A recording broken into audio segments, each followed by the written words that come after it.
All right. Let's pull up the intro.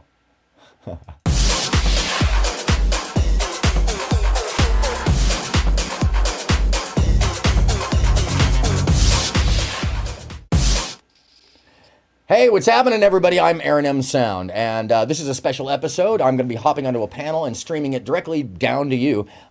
This should be interesting. I don't know what to expect here. The topics today are essentially international purchasing of the American home market and its effects, and who's doing it, etc., etc. And then on to AI and wargaming, that's another one close to my heart because I've always been a strategy interested head, and I've been following that for the majority of my life as a pastime as well as war games. That has always interested me as far as strategy and how people move and logistics. And so these things matter when it comes to history and understanding history as well, and the minds of the generals, how they played the games of war, which I hate to put it as that, but essentially, if you're talking about chess, that's what we're talking about. And if you notice, there's no music; it's just a blank background, so it's a different kind of environment today. I'm going to go over here, and we're going to pull up their feed. And first and foremost, let me get a screen here to add in them so that they're in my back corner. So you guys get to kind of watch the stream, the strams. And in fact, you know what? Let me pull it up on let me see if I can pull this up on Twitch. Is basically they probably are already in. And sorry, I'm moving slow. I should have gotten this together. It's just been a wild day. I expected to do this a slightly different way. I was going to screen share from them, but I'm doing this backwards now. I should just look for this. There you are. And let's pull up updated video. Yeah, cool, whatever. Prime Ks. There you are. See what you got going. Valid, but Okay. holy crap, that was labeled comedy, and it was very, very sad. Incredibly good movie though, so I'll try to be as pep as I can for this. Oh, and you can find me at Black Toy TV on Twitch, Twitter, and YouTube. Doobie, yes, it is. Okay, let's take the filter off that bad boy so it doesn't look crazy. Oh, that's also the wrong thing. Thanks for being here, by the way, folks. You're watching backstage, basically. The rare instance where you're going to watch me in front of the Reverie and such. And let me take the filter off that bad boy. Get rid of that so you can actually see people. Oh, and it's in the other one too. So let me pull that out and get that down to there. And what do we got here? We got the YouTube in, and turn the filter off of that guy, and that's just like that. And yep, boom. Now we're starting to look like a show. And let me just introduce you to some of the players. I don't know some of these folks, but there's Not So Erudite. There's Doobie, my favorite lizard from the center. And there's my favorite debate arch nemesis, essentially. He kind of dislikes me, but we like each other at some point. Lactoid. He looks small. He's 6 feet tall. So y'all know. So we're about to go into the Reverie. And I basically, we'll see what goes down. I believe I'm going to be able to capture the audio from this. And let me pull that up actually to make sure that I am. Monitors off for that. That's good. So we'll still capture the audio. And this is exciting, folks. I'm sorry if I seem a little excited, because this is a lot of stuff coming together all in one, and I'm a little late actually. So I'm coming in. See StreamYard. Yep. Yeah, there it is. StreamYard. All right, cool. And let me make sure that that's the application audio capture is off. There's no monitoring. Yes, indeed. They can. Okay, good. I don't want to feedback or, do anything crazy as I hop in. So let's see how this goes down, folks. Here we're about to go. Y'all ready?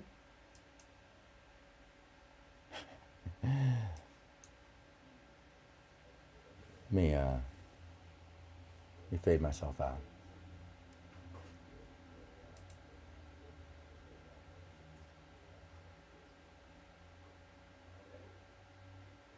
Oh, and we probably don't need the like and subscribe overlay, do we? No. And I don't need the alerts. I don't need the dancers. All right. Now I seem a little more serious. Or something. So where am I? I'm going to go to the show afterwards. Yeah.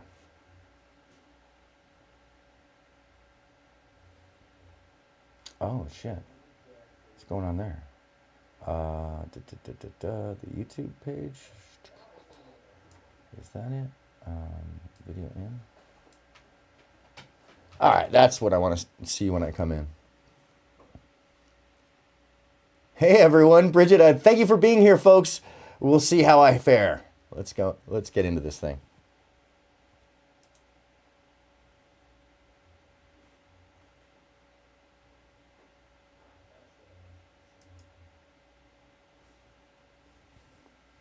Oh, I can't hear them.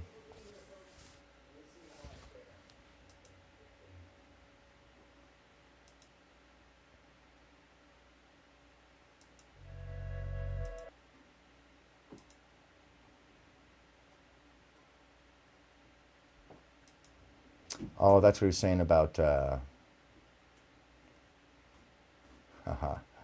that's what he's saying about the audio. So we get audio from.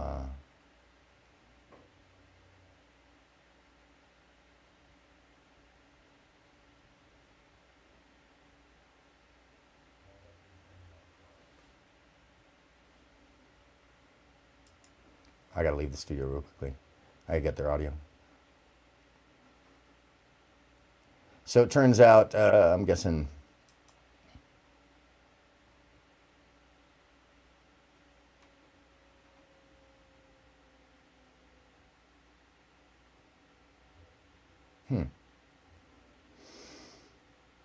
That's weird. Okay, sorry, folks. I've never done this with him before, so I'm not really sure. Oh. Oh.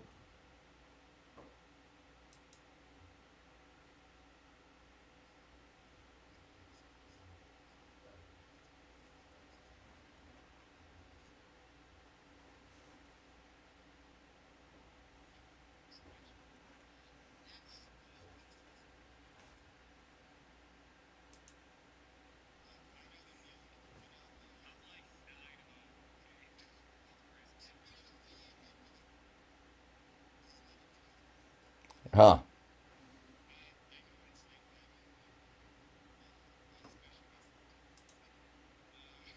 Ah!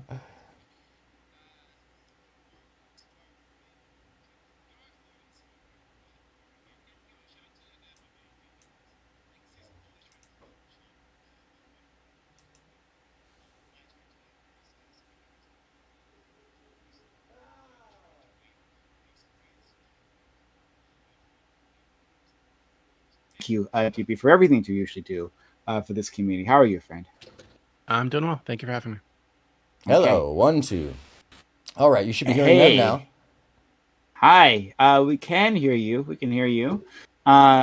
You are. Looks like you're. There we go. Wait a minute. And okay. All right. Hi, sorry about that. Hello, hi. We have another person who I met because they popped on the open panel. And we had a really interesting time. And so I wanted to give them a tryout. Hello, aronmsound. How are you? Sir. I'm great. I'm doing great today. Did a rush show. I'm sorry I'm a little late. I had a lot to do, and this is a set of interesting topics that I hopefully can bring some information, and we can move the topics along. That's basically what I do there is, bring a different set of eyes to the topics. So that's what I like to do. Okay. Thank you so much. My all pleasure. right. I'm really excited to have you all and to the audience out there on Twitch and YouTube. Thank you for being here. All right. Topic 1. And I hope you guys like these topics because I felt like they're not quite like they're off the beaten path, which is what we try to do here. Topic 1: foreign investors in the U.S. housing market have made the cost of buying a home much more expensive for Americans. Domestic buyers get into bidding wars with rich investors who can pay cash to sellers. Separately, Florida and Texas have been introducing bills to limit the ability of Chinese and Iranian buyers from purchasing land in sensitive areas. Democrats are saying this legislation could lead to bigotry. Whether you support those specific bills or not, does it make sense to limit the influence of foreigners on the domestic housing market? Would it be racist to say that the American housing market should serve Americans first, or is this a slippery slope to something worse? Okay. So I don't know how much people in general have like heard about the housing market. I think people know that like housing prices have gone up, but like I don't know how many people have like spent time trying to figure out like why that's happening. Part of it is wealthy investors just buying things up, and which limits supply, but it also ups the price because they are paying big dollars for this, and a lot of these are investment vehicles. And so I want to like play with this idea of like what can the response be. And this is not. I also want to say that this is not only a problem for the U.S. There's also a problem in Canada. Canada actually dealt with this previously too. Parts of Canada actually addressed this, and we'll get into that a little later. But like other places where the housing market is seen as a just a good investment vehicle where you can park your money, they all have this similar issue. Okay, so we will go down the line for opening statements. All right, we'll start with our friend Lactoid. Although people should generally be able to buy and sell whatever they want in the micro, I think there are some specific situations in which there are macro level considerations that can dictate policy. If foreign powers buying land poses a threat to world liberty and also the US, then I can see it as necessary to prevent such action by putting limitations on those purchases. In the article, it talks about how there was land near a US military base. If the US military finds this to be a security threat, I think it's perfectly rational to have that stopped. So general policy is if there's a significant reason to prevent somebody from buying land, then I think that should be stopped. But more so, I think countries that are like communist or terrorist in nature, we generally don't want these nations to be, or I guess the two are basically synonymous. So we don't want these countries to like become more powerful, and so I think it's perfectly acceptable to limit them from buying any land in the U.S. whatsoever, and I would include China.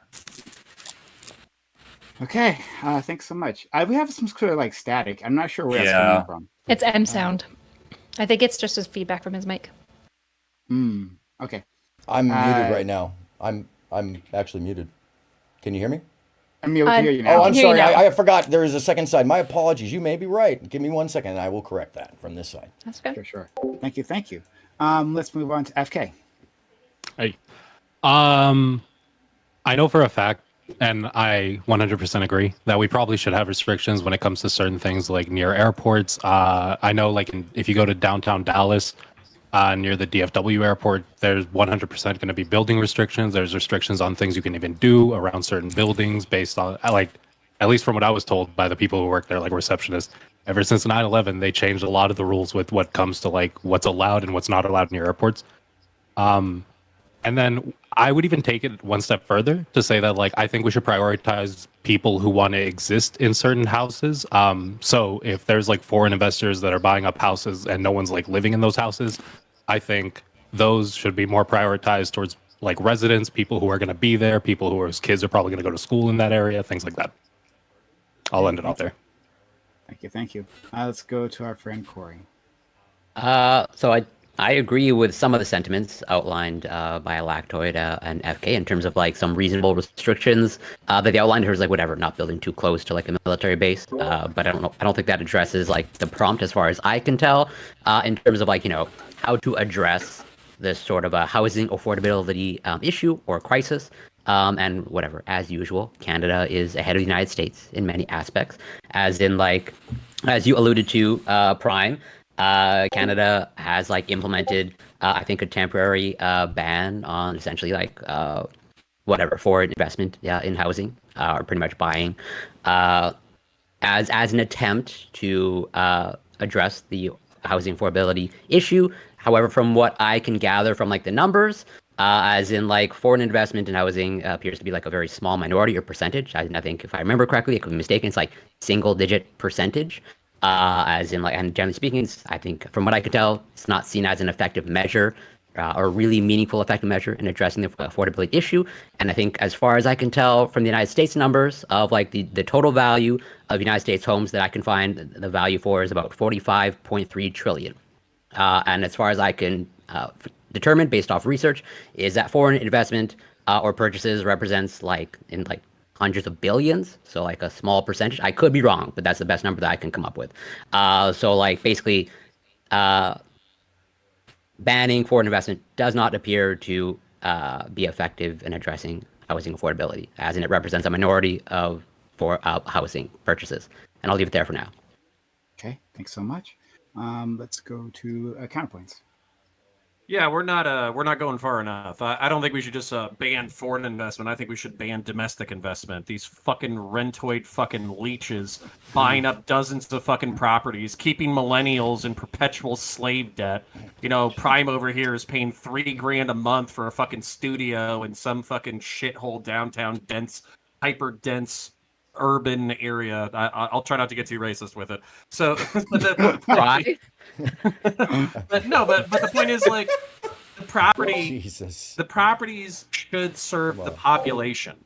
So if there are people who are local, if there are people who are working, if there's people who are serving the local economy, they should be able to get access to the property. So if you have maybe BlackRock is the people that I'm going to pick the bone with today, but if you have people who are investing in buying up all the housing and then turning this entire generation into renters, I think they're social leeches and should be legislated against. So fuck them if they're foreign, fuck them if they're domestic. North American millennials deserve to own property and to pass equity onto their future children. And if we can't do that as a society by either building more property or barring investment property, then we've failed as a society. Okay, Erudite, please. Yeah, I think everyone's already said a lot of it. I'm fine with banning foreign investment. Like I said, Corey said, Canada's done it already. But it only accounts for like, I think 2% of Vancouver purchasing. So not actually the solution. It's kind of like a classically like easy obfuscation away from the actual issues, which I actually think counterpoints raised, which is one, like major. So I don't have an issue with private landlords. I have an issue with like major corporations. Like I think there needs to be some sort of regulation about like the amount of land and size of land that like people can own. We've got to figure something else. And second to that, I guess maybe I'll add, is zoning issues, right? So building can be really, really difficult. It can be really hard for investors and developers to get stuff started. This is particularly an issue in Canada.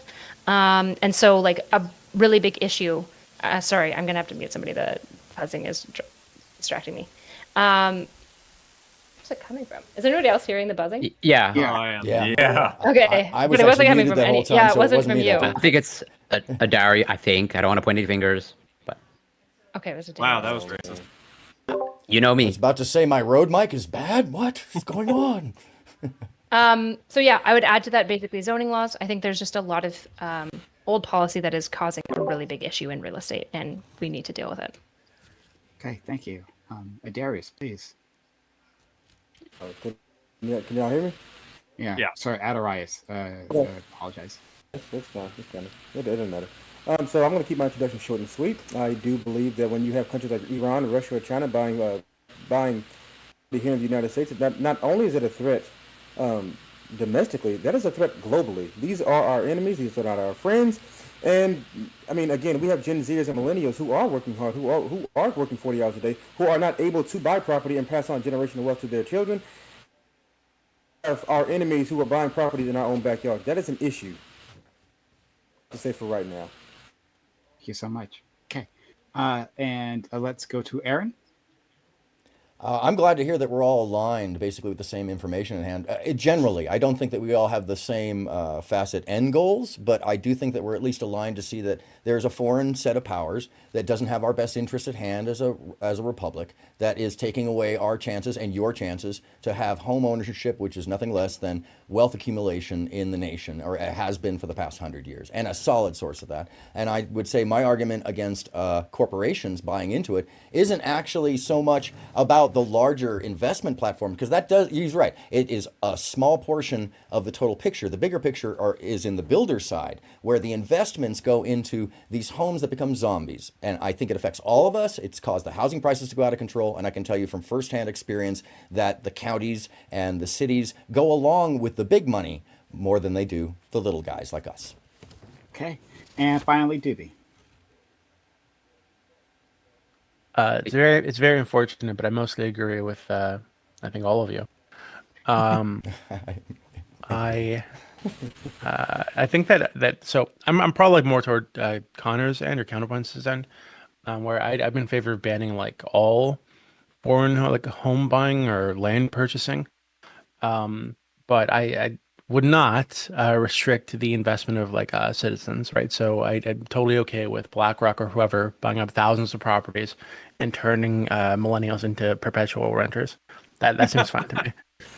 As a landlord myself, that seems totally okay. So yeah, I guess that's right. How do you justify those two sides, man?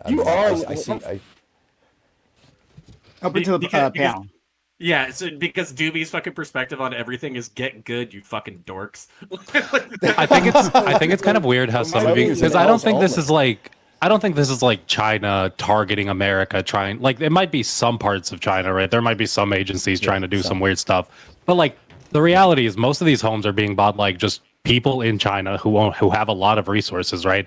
They're trying to like split their resources. They're trying to get as much like secure investments anywhere they can. And it just happens to be that like the American market is a pretty secure investment, like when it comes to housing, right? I think like I'm personally a fan of the, like, I don't like this idea of like locking off the country. I think if you want to move here and like invest in here and be a part of it, I'm okay with that. But I think that involves the idea of like, it should be one person for that home, right? You should have to move to that home to be a bigger part of like getting everything done there. I just don't like this idea though of being like, everyone who's investing is this like secret government investment trying to do this bigger goal. Like, well, is it individuals or is it Chinese firms? No, it's a lot of individuals and firms. It's a lot of individuals, but it's also a lot of like individuals through their firms just trying to like split their resource, right? They're just trying. It's like not this thing of some of it might be state resource media and shit trying to like gather or like get connections in America, but a lot of it is just trying to get your money split, just trying to get USD. Yeah, and I was looking into it, by the way, because I'm directly affected in my neighborhood, where just down the way from a rural area, there's a large company that has Chinese investment into it. So I was interested, how does this LA company that has large Chinese investment really, how does that impact the situation? Turns out it's actually an investment company of like regular old Chinese investors. There's some noise in the background. Is that me? Hold on a second. Darius, is that you? I think it was you. Try to keep yourself muted until you're ready to talk.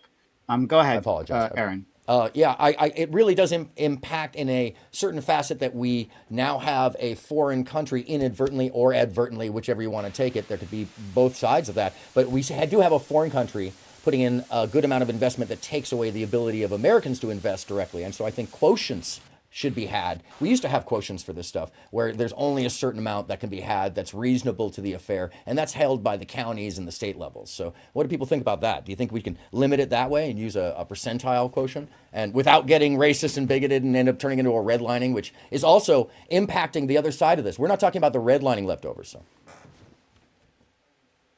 What you were saying, like legislated at the state the state or the county level, that they have a certain percentage of like ownership versus a certain percentage of renting. Is that what I heard? Yeah, I'd say that there could be something that could be motivated from the state and county level, which is where most of these policies come from when it comes to how the folks are impacted and how the layout of the cities, who gets to develop areas, where that money goes, and those are also that's where all the corruption comes from at the root level. Is it comes from the county boards being small enough to be accessible by big money.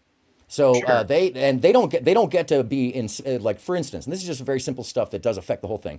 I'm building a home. It's taken me 7.5, almost 8 years now from the beginning of project inception to now, 3.5 years in dealing with the process of dealing with the county, and that has just been in getting permits. So, but the big builders that have millions of dollars behind them and a lot of foreign investment don't have to go through that, and that impacts you all too. If you're younger than me, good luck right now. I mean, I hate to tell you, but good luck. Well, okay, so what's crazy, pulling a fucking Destiny just to keep it spicy or whatever, like, I'm actually looking at the stats for home ownership versus renting, and it looks like only a third of the country is actually renting. It looks like a 2/3, like, I'm looking this up right now, homeowners versus renting, it looks like 2/3 on average.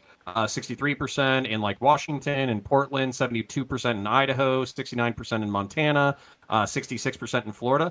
So it's actually not as bad as I thought it was. Yeah, I thought it'd be like a so 50-50 split.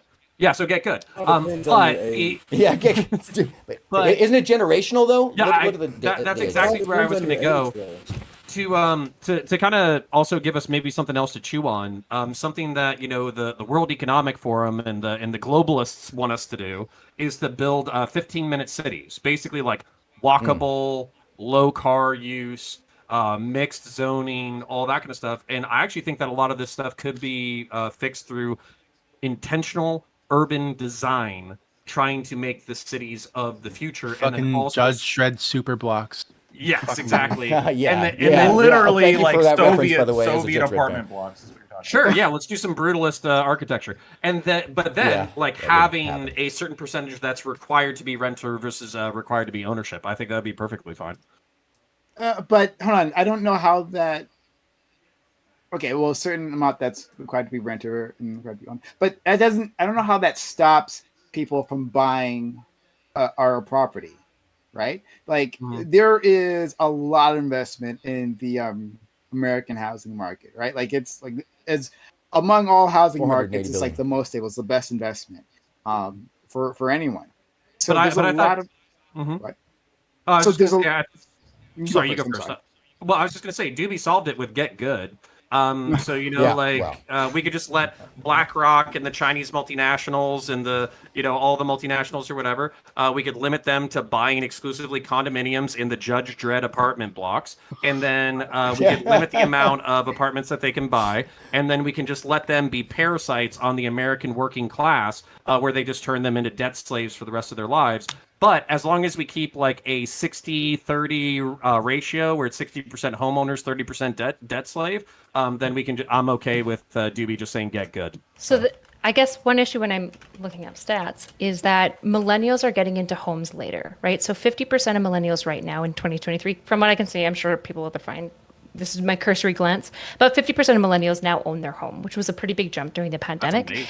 But the issue is that millennials are getting in. So I'm the youngest millennial that can exist, which is 29, which means millennials are getting into home ownership way. Yes, it is.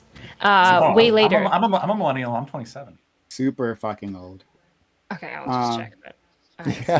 What are we calling young? Actually, hold on. I am not bowing. I'm not bowing to your autism. I'm not bowing to your autism. Who gives a fuck? Okay. Well done. Regardless of what the range of millennials are, the issue is that it seems like, again, from cursory glances, that people are getting into homes later in their lives than they were like 30 years ago, right? So there is this, this like idea that it's like mass calamity, nobody can own a home, isn't real. What is real is like a slowing. And the question is, will the trend continue? Because this trend has been persisting for a while, where there's like increased slowing, particularly in Canada, of new homeowners, right? New homeowners is the really key question of, are young people getting into the housing market? And if that's slowing repeatedly across generations, that's going to be a cause for concern in the future. But is it just like home ownership? The question is, the question is, why did millennials wait, right? It's because the housing, the pricing was high. Like, that's why they didn't do it. Like, otherwise it would have followed the exact same. No, they're just lazy. That's everybody knows. They are less financially literate on average as well. That could be. Also, where is a lot of the price? I would just ask, when we say less financially literate, the issue is, for me, the bar of being financially literate in 2023 is so different than the 1960s. In the 1960s, a lot of like Dave Ramsey financial principles worked, whereas nowadays you need to understand things like debt and how to move it, and how like debt is in many ways cash, and how you need to occupy That's and never understand like changed. movement of debt. That is, I'm sorry, that is very different than like my parents' generation. Because my parents' generation, my parents are both successful homeowners, blah blah blah blah blah. You as well, yeah. That's The education. very anecdotal to people, though. Okay. What? I mean, it's rich dad, poor dad. Wait, how old are credit cards? Because I'm pretty sure they're not Like, even really this that is old, the like 80s, I realistically. Well, I No, want the credit cards are the late 60s. The first Visa was in the late 60s. So like you're going off of these, Not you're 50 it seems like as banking gets more complex, right? The types of debt you're juggling is going to be more complex, right? You're just going. Are you? Go You're ahead, not Eric. trying You to know more on argue. this. Yeah, you're not trying to argue that the financial system of 2023 is the same level of complexity as the 1960s. You think that they're the same? No, I think that the amount of awareness is actually similar, and that the amount of intelligentsia and intellect to it is about what your influences are. So I think that the amount of rich dad, poor dad situation is not so different. Now, whether or not it's more complex or whether or not you have more options, yeah, that's true. That's absolutely true. You have more options, and there's a different playground to play in. Yes, but the amount of intellect to it, I see the same situations as when I was a kid. I didn't ask if it takes a higher IQ to participate in money. I asked if it's more complex now. I didn't say, but perspective does make a difference whether or not you've been around to see whether or not that adjustment has happened. And I can tell you that people are just as smart about money now as they were in the 80s. The reason why I rolled my eyes when you said anecdote is because you literally called me out for having an anecdote and then used your anecdote. Because it's anecdotal to your choice. Yeah, it's anecdotal to your choice you. and experience. It's anecdotal to you. No, it's anecdotal to your experiences just as mine is, and that's an equality. So that's why I brought it up. And anecdote is something we use as an example from our own lives. Simple, nothing more than that. I don't know why you would think it was a pejorative. No, I have to disagree with I don't want this. to take it off. I have to disagree. I think he just used Just to be clear, I don't want to litigate about whether or not No, that's fine. that is a That's pejorative. fine. I don't give a fuck. It was just an equal. I'm here to talk about moving a subject to solution. So let's go to Lactoid, FK, and then Darius or Adarius. Fuck, I'm sorry. So, you guys can all look this up, right? So it is true, millennials just don't have the same financial literacy as the prior generations.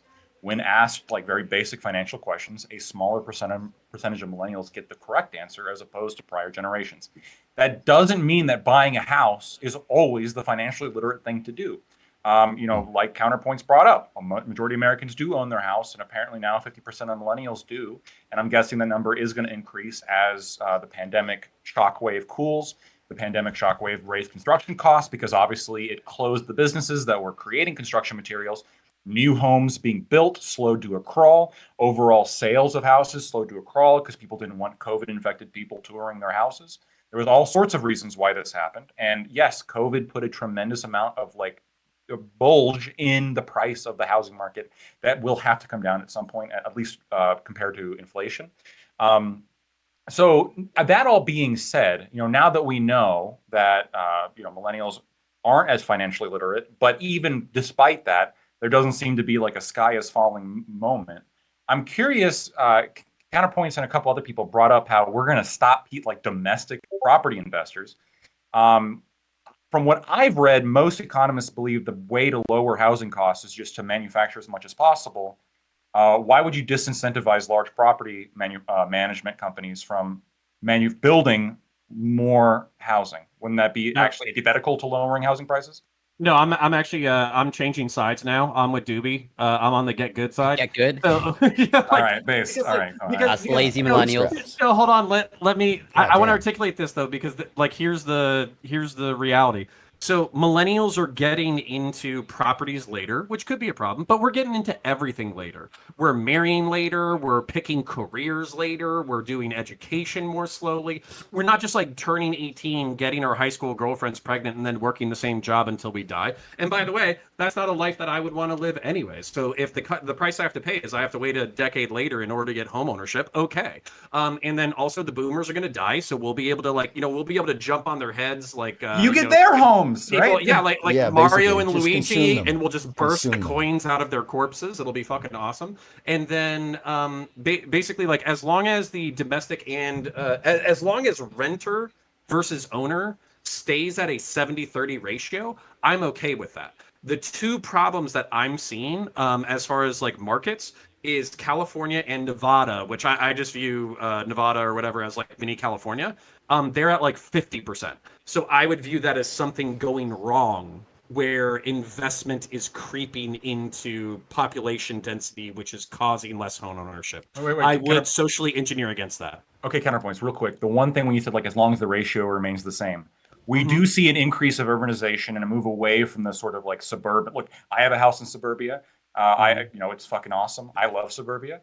Okay, but a lot of people don't. A lot of people don't like suburbia. They want to move to the big happening city where they can get like an apartment downtown and have a whole bunch of fun. That might but I think you have to accept the city's a rent place, right? I think that just has to be something more people need to just start have to realize, right? Yes, there's reasons for that, right? And so the ratio might change, like as like we move away from like land ownership and more towards lifestyle focus, urbanization. This is relatively inevitable. That doesn't mean though that urbanization has to be expensive, right? You could come into that. You could change zoning laws. You can make it so that those urban areas are built out to be like conducive for affordable prices, as much people as possible, and as comfortable lifestyle as possible, right? I want to say one last thing. So home ownership traditionally in the U.S. has been a vehicle for wealth, intergenerational wealth, with retention.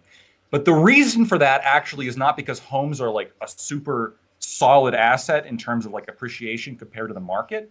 In fact, if you had for some financial models, if you don't actually get out like ahead if you rent but spend the money you would have spent on a mortgage or a down payment or any of this stuff, you put that in the market. Under some calculations, you can come out ahead. The problem is people tend to not do that, right? Because they're financially illiterate. Instead of spending that money on a mortgage, they tend to blow it all. And they don't purchase in the stock market, and they don't make financial decisions that they wouldn't actually need to own a home to be as financially well off as a person that does. They just need to buy stocks. Hookers and blow are very expensive, let me tell you. All right. Yes. Let's go to FK and then Adarias. Oh, and I do one after them. I was going to say something earlier. I forgot. I said whatever I had to say for this point. Adarias? I was going to say, well, we're saying that 50% of millennials are buying more homes. You think the pandemic helped that? I mean, maybe, sure, but also millennials are getting older. Right? And when you get older, you become more financially stable, you become more socially stable, you're ready to settle down, own homes, things like that. So it's not even just the pandemic. It's a product of just getting older. I mean, I really didn't think it was that complicated. Yeah, no, and but that's a good thing though. So all the boomers are dying. We're taking all their property. It's awesome. It's great. So and I'm sure wage stagnation has nothing to do with any of these issues, right? Kill all boomers. No, she's correct about that. So, anyways, wage stagnation. Anyone want to deal with that? Yeah, we can do that. We can deal with that. It's not real. Yes, it is. Wage stagnation. Okay, hold on. I want to talk about. I want to talk about urbanization, though, because basically people were saying, like, oh, well, if it's their choice to go be wage slaves in the big city, then it just is what it is. Let them be happy-go-lucky Zoomers. No, fuck that. I would say that downtown urban areas are reliant on a certain amount of labor, and that labor is required in order to make those downtown areas work. And it shouldn't be an option between spending $5,000 a month in the city versus commuting like 2 hours in order to do that. And those families, just because they're financially illiterate and they're effectively like, debt slaves for their entire lives, I think a decent chunk of them should still have access to intergenerational wealth equity, which is the primary vehicle for that. So I would say that major urban areas like San Francisco and like New York and like Los Angeles and like San Diego, they should basically apportion out a certain amount of the properties that are inside their downtown areas for the wage slaves that live there and force those to be either housing covenants or condos in which the the lower class or whatever can build equity and then pass that on as intergenerational wealth. You're asking them to waste so much land. What if they can't afford that? Why is what if they can't afford the condo? Who? The people living there. What if they can't afford to buy out the whole unit? This should also be a and these policies exist. You're asking for cities like New York. They get a free condo. Bro, you're asking for. They get a. Sorry. Counterpoints and lactoid. What you're trying to say? You're saying he's going to subsidize. What's going on here? Subsidized condos. Yeah. Okay. How much subsidize these condos? Fully. Yeah. So let me explain it fully, and then you can basically then you can attack the idea. So New York already does this with rent control, where they basically and the black market for them is fucking horrific. But what I would say is that if you have a state level minimum wage, let's say it's like 15, 20 bucks an hour, you know that you require this many wage cage slavoids in order to make the economy work. You know that they're going to have this much money on a fucking monthly basis. Then you basically say, if you're going to develop a multi-unit housing development in this area, 10% to 20% of your units are not going to be for rent. They're going to be condos. And as a result, we're going to basically give these units to these people within this income bracket to make sure that they have equity that they can pass on to their families intergenerationally. Oh, Okay, real quick. So you brought up rent control. Rent control is like the one issue that economists on both the left and the right agree is a terrible fucking policy. I don't agree with rent control. Right. Rent control is absolutely fucking awful, right? It discourages exactly the same thing I was talking about before. It discourages investment. If you're a major property, if you're a major property developer, but he's just talking about payment in the form of housing. Right. Yeah, but I mean, like, look at the Maryland housing. Yeah. He's kind of. I'm sorry. Look at Maryland. Like, he's just right about this. Right. Rent control. As the lefty here. Land apportionment. Right. Land apportionment is a very important thing. All right. Rent control is absolutely terrible. Like, so if I'm like an investment, like a builder, right, and I'm going to go and build a high rise, and if I have to rent control that building, this is obviously a major dissuasion for me actually going in and building more housing, which is the main thing that actually drives the cost of housing down. My question is, under your system counterpoints, you're saying that the city is going to do what? They're going to like pay for part of people's condos. So like, who gets the subsidized condo? They're going to zone it. So basically, like, we know XYZ amount of people are required in order to maintain the jobs in our downtown area. Think about like downtown New York, downtown Manhattan. We know that there's like all those people who work construction, all those people who are doing all the necessary jobs for that city to function day to day, right? Those people would have a portion of that city designated to them in housing. Correct. And then basically you would maintain those properties and not as rental units, but as equity ownable properties. So for instance, if you know that these people, the county or city or state minimum wage is 20 bucks an hour, you know that these people are making 20 bucks an hour in downtown Manhattan, you look at their rates, they're making, they're making 40 grand a year, 30 grand a year. If they have a spouse who's working part-time and they have 2 kids, they're making 100 grand a year as a couple. 30% of their shit should go to housing. Then you basically just do that math out. So some people, not all, but some people who work in that city can live in that city. That way they can have a 10-minute commute. That way they can have a 20-minute commute. That way would you do the pass on equivalent generational wealth. Hold on. Would you do the We have equivalent for like apportionment that takes care nurses of in this. a city? Sure. Yeah. Any necessary jobs in order to make the city function. 100%. Fuck yeah. I'm not against this. So are you saying that, like, okay, and maybe I'm wrong. Let's say I'm a family and I got a lot of money, and I'm coming into the. That's crazy. Okay, there are financially literate ways to rent, certain circumstances to rent, especially construction workers who are maybe only there for like a limited amount of time. Travel nurses, you brought up nurses, we brought up construction workers. Those are both groups of people in which there can be transient elements to the work. Yes, so is the point here? Yeah, is the point here that, like, let's say, so if I want to live in an area for like 4 years and there's somebody there who's like willing to rent to me, you're saying they should be able to say, sorry, the city says that you have to buy this from me if you want to live here. No. What I would say is that it could be a percentage. So for instance, let's say that you're building an apartment, you're building like a housing block, and it's going to be mixed use zoned housing. The first layer is going to be like commercial, and then all the upper tiers are going to be housing. Then as a part of the calculation, and let's say that, the city designs, we're designing the perfect 15-minute city. So we know that we're going to need this much labor approximately in order to make the city work. So you apportion that as a percentage. Let's say it's 10%, let's say it's 20%. And you say, instead of renting at whatever the fair market rental is, this is the minimum wage in this city. This is what we expect people to be able to make. This is what we expect them to be able to house. And if they're going to have kids and get those kids educated, this is what we expect them to be able to afford. And then you allow those people, instead of renting, to go into condo contracts. That way they're building up equity that they can pass on intergenerationally. So basically what you don't have, which I view New York, I view Los Angeles, I view San Diego this way, is they basically have thriving metropolitan areas that are only able to thrive because they essentially have commuter debt slaves who will work themselves to the fucking bone, die without health insurance, and who can't afford to raise their kids. That's not good for society. Yep. No, it's not. This is ridiculous. We live in a country with public health, universal public education. We live in a country where now you have to get insurance, health insurance, and then thirdly, right? There is and I hate to say this, but there is a natural market force here, which is if you have a city in which the rent is too high compared to the wages are going to have to rise. Otherwise, the workers that you need to run the city are going to have to leave. And if they leave, well, then you're going to have to bring them back somehow. Otherwise, your city's not going to function. You're going to lose more money overall in the long run. No. Yes, before they get a chance to leave, and that's part of the problem. Wait, isn't that exactly what Counterpoint is arguing for, right? To get these people into those cities? I have an intangible counterpoint against this when you're done. All right, sounds good. So when you are hence the name. When you are bringing up things like condo ownership, right? So that's if you want somebody who built that property, they use their blood, sweat, and tears to actually build a building in this area, and they want to sell you part of the building. I'm totally fine with that, right? But it's when you have these little fucking policies come in that the shit starts going haywire, right? Rent control, absolutely universally a terrible policy. What you're proposing is to mandate that certain areas can't be rented, and that certain areas can only be owner occupied. That, especially in an urban area in which every building is a skyscraper, especially like New York, Manhattan, this is wild.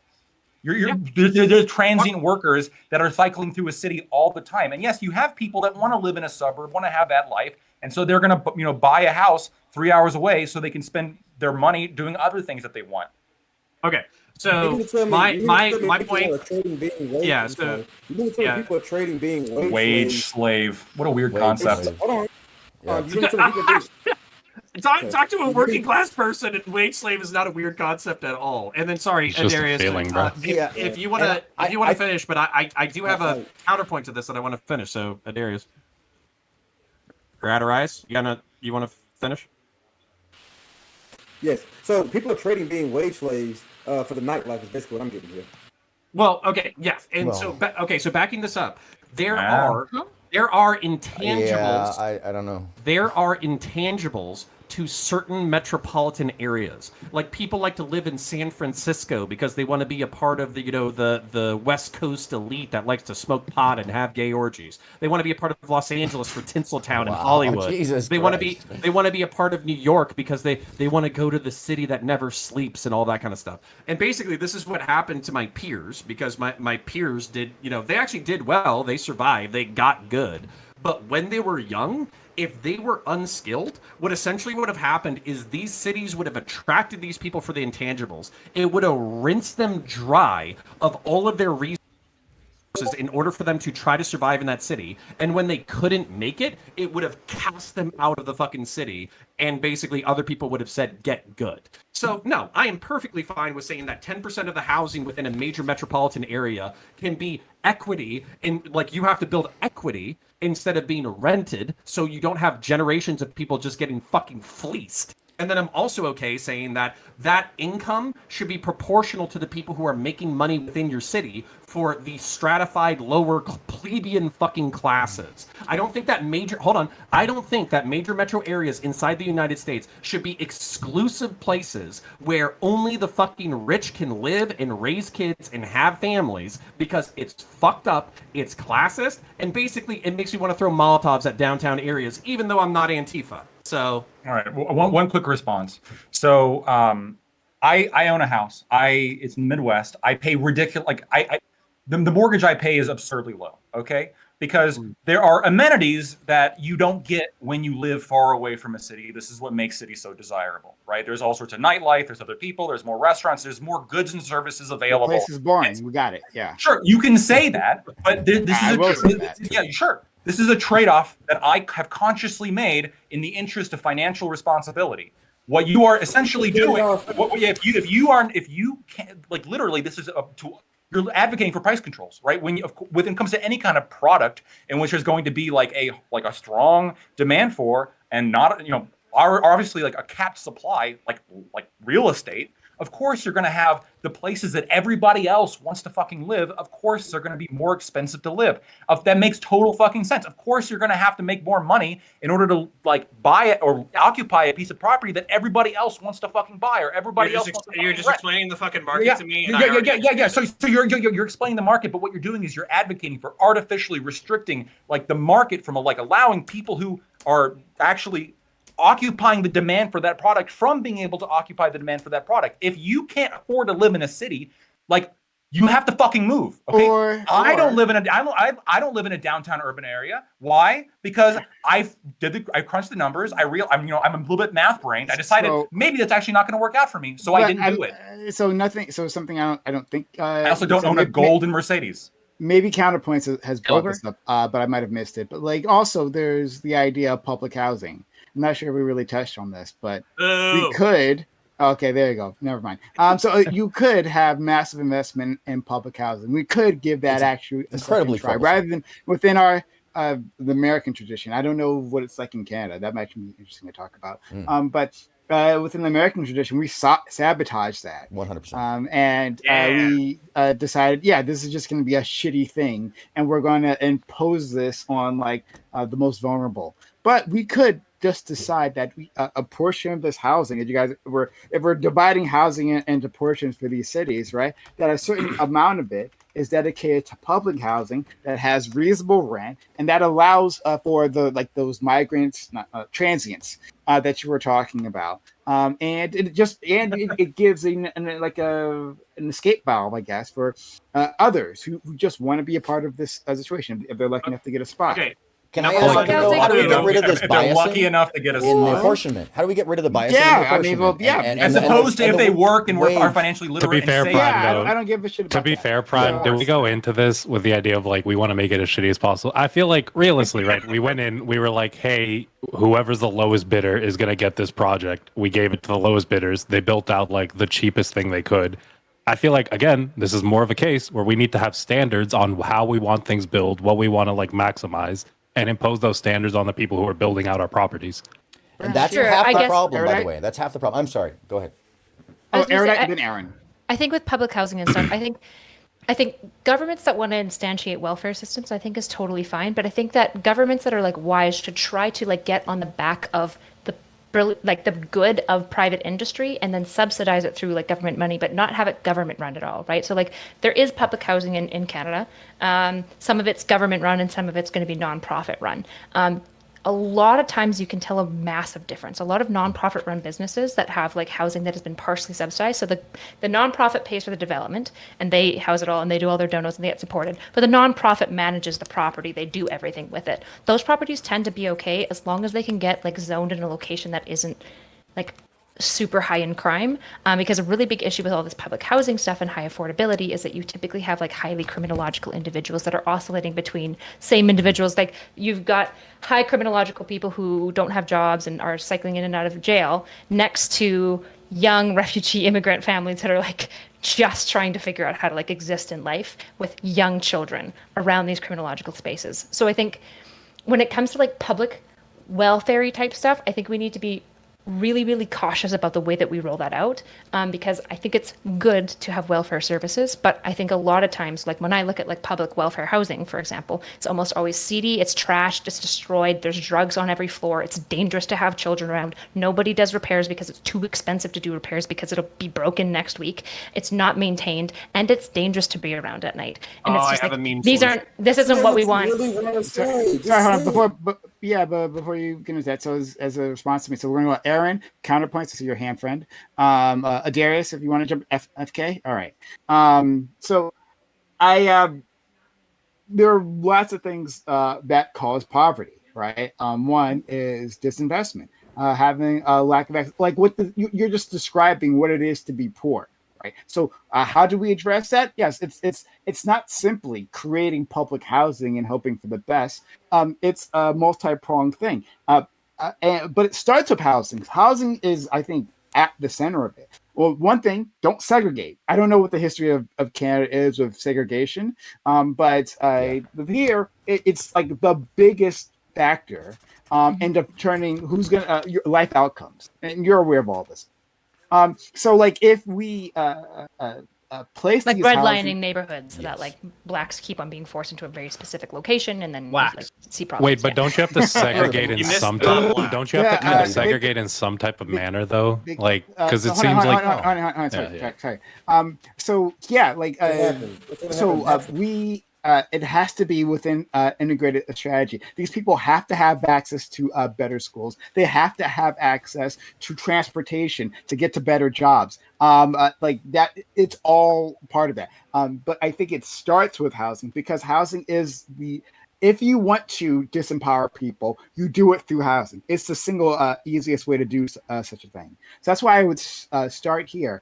Now, whether the management is within some sort of non-profit group that's maybe publicly funded or something rather than directly funded by, like managed by the government, sure. I think there's room to talk about that.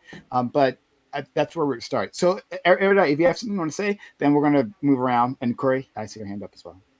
Yeah, I don't actually know as much about history of zoning in Canada with redlining as far as like population groups. I don't actually know much about that. I suspect probably not so much that's going on, but we have a pretty different history when it comes to like racial tensions.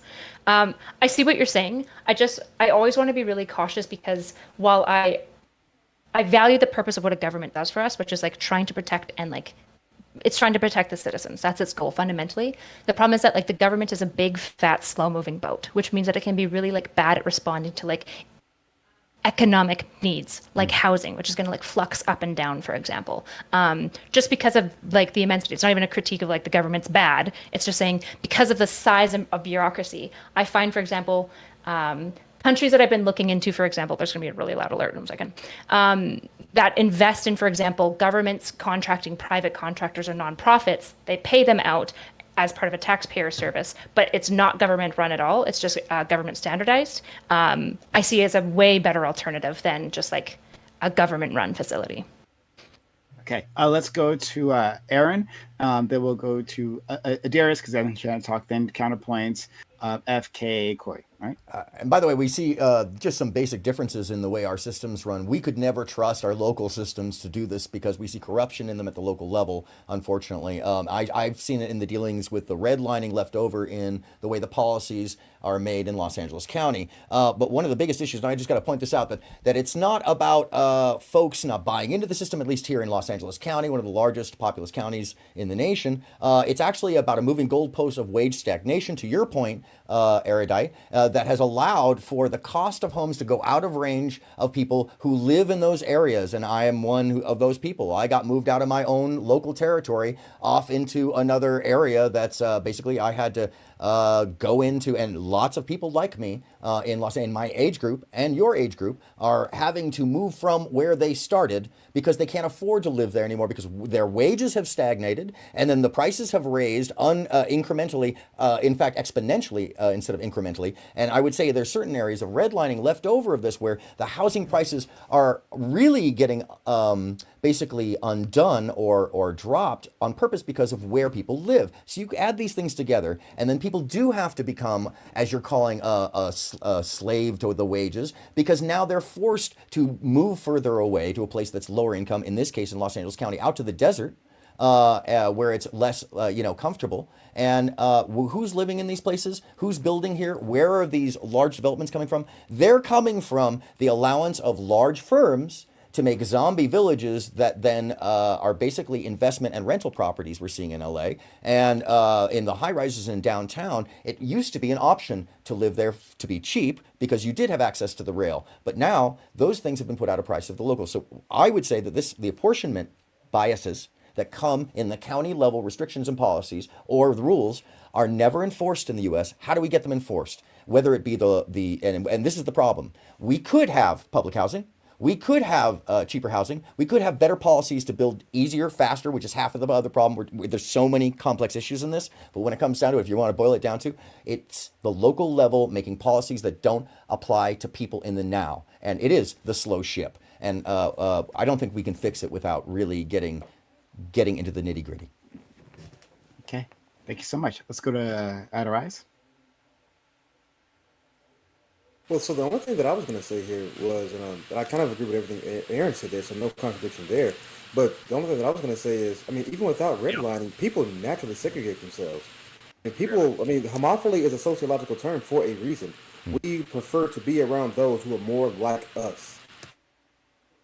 Can I respond real quickly? Oh, Darius, can I ask you go ahead. something? Would you think that at least in Los Angeles County, that it's an accident that people are basically wedged together, or No, but that's not the point I'm making here. No, Okay. I would never argue that. Okay. Okay. I just wanted to make a clarity because there's definitely like in this county in particular, and I'm not as familiar with the counties across the nation and the histories, maybe Greenwood, Archer, and Pine, but Los Angeles County has been specific. Like you couldn't live in Burbank. Women couldn't purchase homes in the San Fernando Valley. My mom wasn't on a title until 1976. There's lots of strange rules that were left over that caused people to live where they live, that caused segregation and the busing of the 70s. Yeah, so like I don't understand then your point, Adarias, if you could expand on that. You're saying that people like to live around people who are like them. But like what is like then what does that mean in real life here? Does that mean that this is not caused by policy or that like policy can I mean, actually address this? I think I'd be historically and politically scientifically illiterate if I said something like, well, redlining never happened, institutionalized segregation never happened, things like that. What I would argue is, I mean, people do separate themselves on the basis of things like social class, social status, power, privilege, and things like that. Naturally, we have a term for this in sociology referred to as homophily. People naturally are attracted to those that are more like them. But like Aaron said, there were policy positions that enforced segregation, right?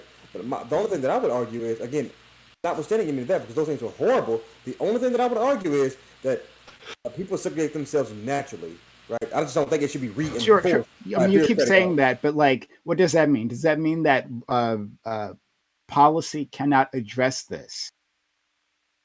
The policy can address it. I'm just saying that, yeah, the policy can address these things. Again, redlining is a very it's kind of weird to me because no, I mean, we got it. We got the red line, but I just wanted to ask that question. Like, you know, yeah, policy can address it. Okay, all right. Let's go to our friend counterpoints, then FK inquiry. Yeah, so I have like a meme answer for this, but I actually want to use it as a point to point out what we're all afraid of, which is why the lefties might have been shaking their heads like, yeah, counterpoint's being based today, but I'm going to turn it real fascist on you real quick, okay? So no, I don't want public housing and I don't want rent control. The reason why I don't want rent control across the board, or basically I don't think that rent control is a part of what I'm talking about, is because all it does is it creates a black market where effectively what you have is people subletting their apartments, and you're basically creating an underclass that then gets to turn around and be parasitic and profit off of everybody else. So rent control isn't good. Then when it comes to public housing, I think you're right that maybe it is like a uniquely American problem that we love talking about getting public housing and then we just neglect the shit out of it so it turns into a crime haven. So there's a meme solution to this, and I would like to thank and shout out Sitch and Adam for this. So we create voluntary drug prisons for the homeless, okay? And the homeless people who are addicted to drugs, they can check themselves into these, housing units. They got food, they got a cafeteria. Yeah, don't worry, I'll wrap it up really gross for you. So they'll get food, they'll get shelter. If they want to get clean, they'll have access to counseling and be able to get off drugs and all that kind of stuff. But realistically, they'll have access to as much drugs as they want as long as they don't leave the facility. And then one of two things will happen. They'll either get clean or they'll die in the hotel. And we'll just use this as like a homeless meat grinder where we just kind of like kill all the downtown homeless people. That way we don't have to worry about public housing. Can I break out the sound effects now? Attracting all these homeless people. So there we go. As long as we can recycle the meat afterwards. And I was going to say the same thing, Prime. Tastes like chicken, I hear. Tastes like chicken or pork. Great minds think alike. They think modestly. Let's go to FK. Let's go Set up a leather tannery. Sorry, hold on for just 1 second. So, what kind of 1939 eugenic shit is this? FK, Eugenics? Corey. We would grind up white people too. Yeah, of course, absolutely. The sweetest meat. And lactoid. Let's go. So 3 things. First one's real quick. Faded, then a hoe, faded, then a hoe, faded, then a hoe, faded, then a hoe, faded, then a hoe, faded, then a hoe. Need I say more? Second one. This one's for Aaron. Yeah. Aaron, you said you were talking about like the slow ship analogy, but I'm going to be honest, on a local level, it's a much quicker ship. There's a lot more you can do. LA might be a lot more difficult just because of like the heavy interest in that area and like external cost. But like in Texas, for example, in the area I've lived, when I've gone to like local meetings, when I've watched just groups of like old people get together, and like because there was increased like housing costs happening near us, I've seen them start demanding like tax reliefs for their age bracket, and they ended up getting it, right? It's something that they like were able to demand out of their local politicians and get out of them. And to your credit, by the way, it does matter when you have a closer access to your local level politicians. So, for instance, in Ventura County, just nearby, I like to take part over there because you do get to walk up to the mayor. You do get to walk up to the council, and my mother lives out there. You know, it makes a difference when you have that access. And I wish I was building over there because none of the policies that we have here in LA County are enacted over there. But that's also a less populous county, and that matters in that facet because it is the impact overall of, say, making and I've counted just the general packets, by the way, it's a 164 packet process with subset review and policies. So to build a home in Los Angeles as an individual, it is not just a marathon. They make it a red line in itself. And I think there's rules that are meant to make it so that you and I can't even approach these things. Much less the fact that when you look at the with places like LA, income, it just seems like you're going to need a lot more of like a population to actually get your demands met over there. 100%. It takes a bigger voice. It takes a lot more money, and that's the problem with the system being expected to allow the apportionments or the rulings or the permitting to. If you allow the boards to take care of it alone, without corporate side sponsors, without NGO stuff, without a whole bunch of simplex, a whole multiplex of tools, it never gets done, and it has to come from a bunch of different levels and layers in the community too, because what you end up getting with the homeless shelters, by the way, Prime, in Los Angeles is, we all want to give money. Yeah, we all want to be part of it. Yeah, not in my fucking neighborhood, and that's the real problem, I think, across the country, accepting that the reality, as I've looked at it a number of times now,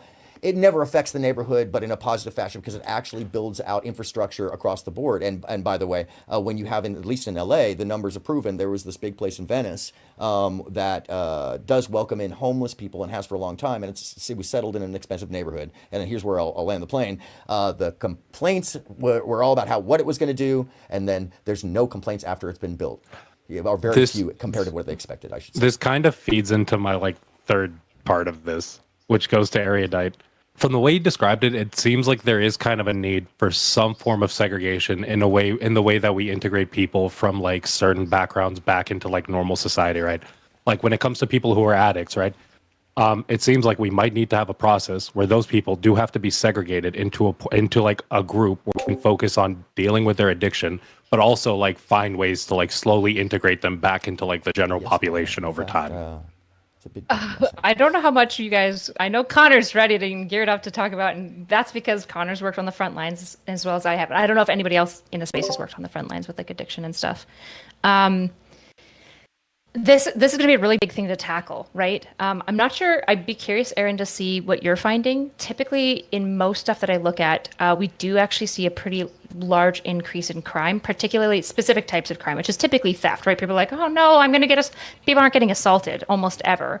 Assaults do sometimes increase, but it's almost always two people with criminal histories assaulting each other.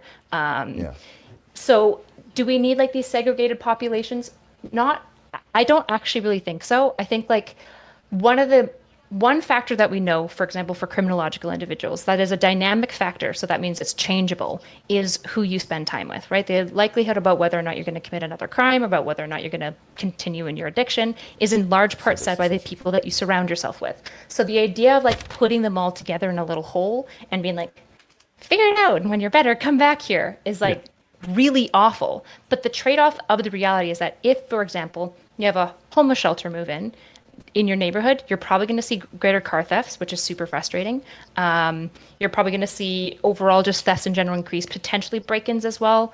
So you're going to start seeing things like needles left around and stuff like that, which people don't want around their kids. I think what I'm asking though is, would it then be necessary to because you describe it as put it in a hole and kind of figure it out, but I'm thinking it more as there is an actual push to help these people out. And like we're building out facilities that can house enough of these people with the goal of like these facilities will take in people who are addicts and try to like find ways to integrate them slowly back into like normal functioning society to the point where they might be able to get into like subsidized housing, but subsidized housing in like more normal areas. I guess. Oh, here's my opinion. If you think that access to housing is going to do anything about addiction, it's not. Addiction is never going to be solved by housing ever in any way. It has nothing to do with it. Well, the goal is to get them in one area so that we can get them the addiction resources they need, right? Okay, so here's the problem LA has with that. And by the way, to your point, and the slight differences of what goes down here, and I've seen this, once again, this is an anecdotal of what I've seen, but I'll also include what we know about the Venice facility as compared to the West Hollywood facility, as opposed to the San Fernando facility. So in San Fernando and Pacoima, in Sylmar, there are large problems with theft around the neighborhoods, but it's based around how the buildings were built, what they were. They were basically apartment buildings for the elderly that they turned into, kind of homeless rehabilitation centers and halfway houses. Now in downtown, you've got Fifth Street that was basically set off as a place to bring the homeless and the drug addicted because all of the services are there. And then to your point up above, I'm sorry, Just Average, there's a big problem with that because once you bring everybody to one center spot, you suddenly have this amalgamation of trouble that is akin to Zombieville. And it actually propagates the problem. You can't get out of there. And what we found, at least in LA, is when you spread people out amongst the services and bus them to places they can't get out of, kind of. It's not a prison. They can leave, but they don't leave or go very far for very long here because of the space between people. And this is, once again, this is colloquial to LA.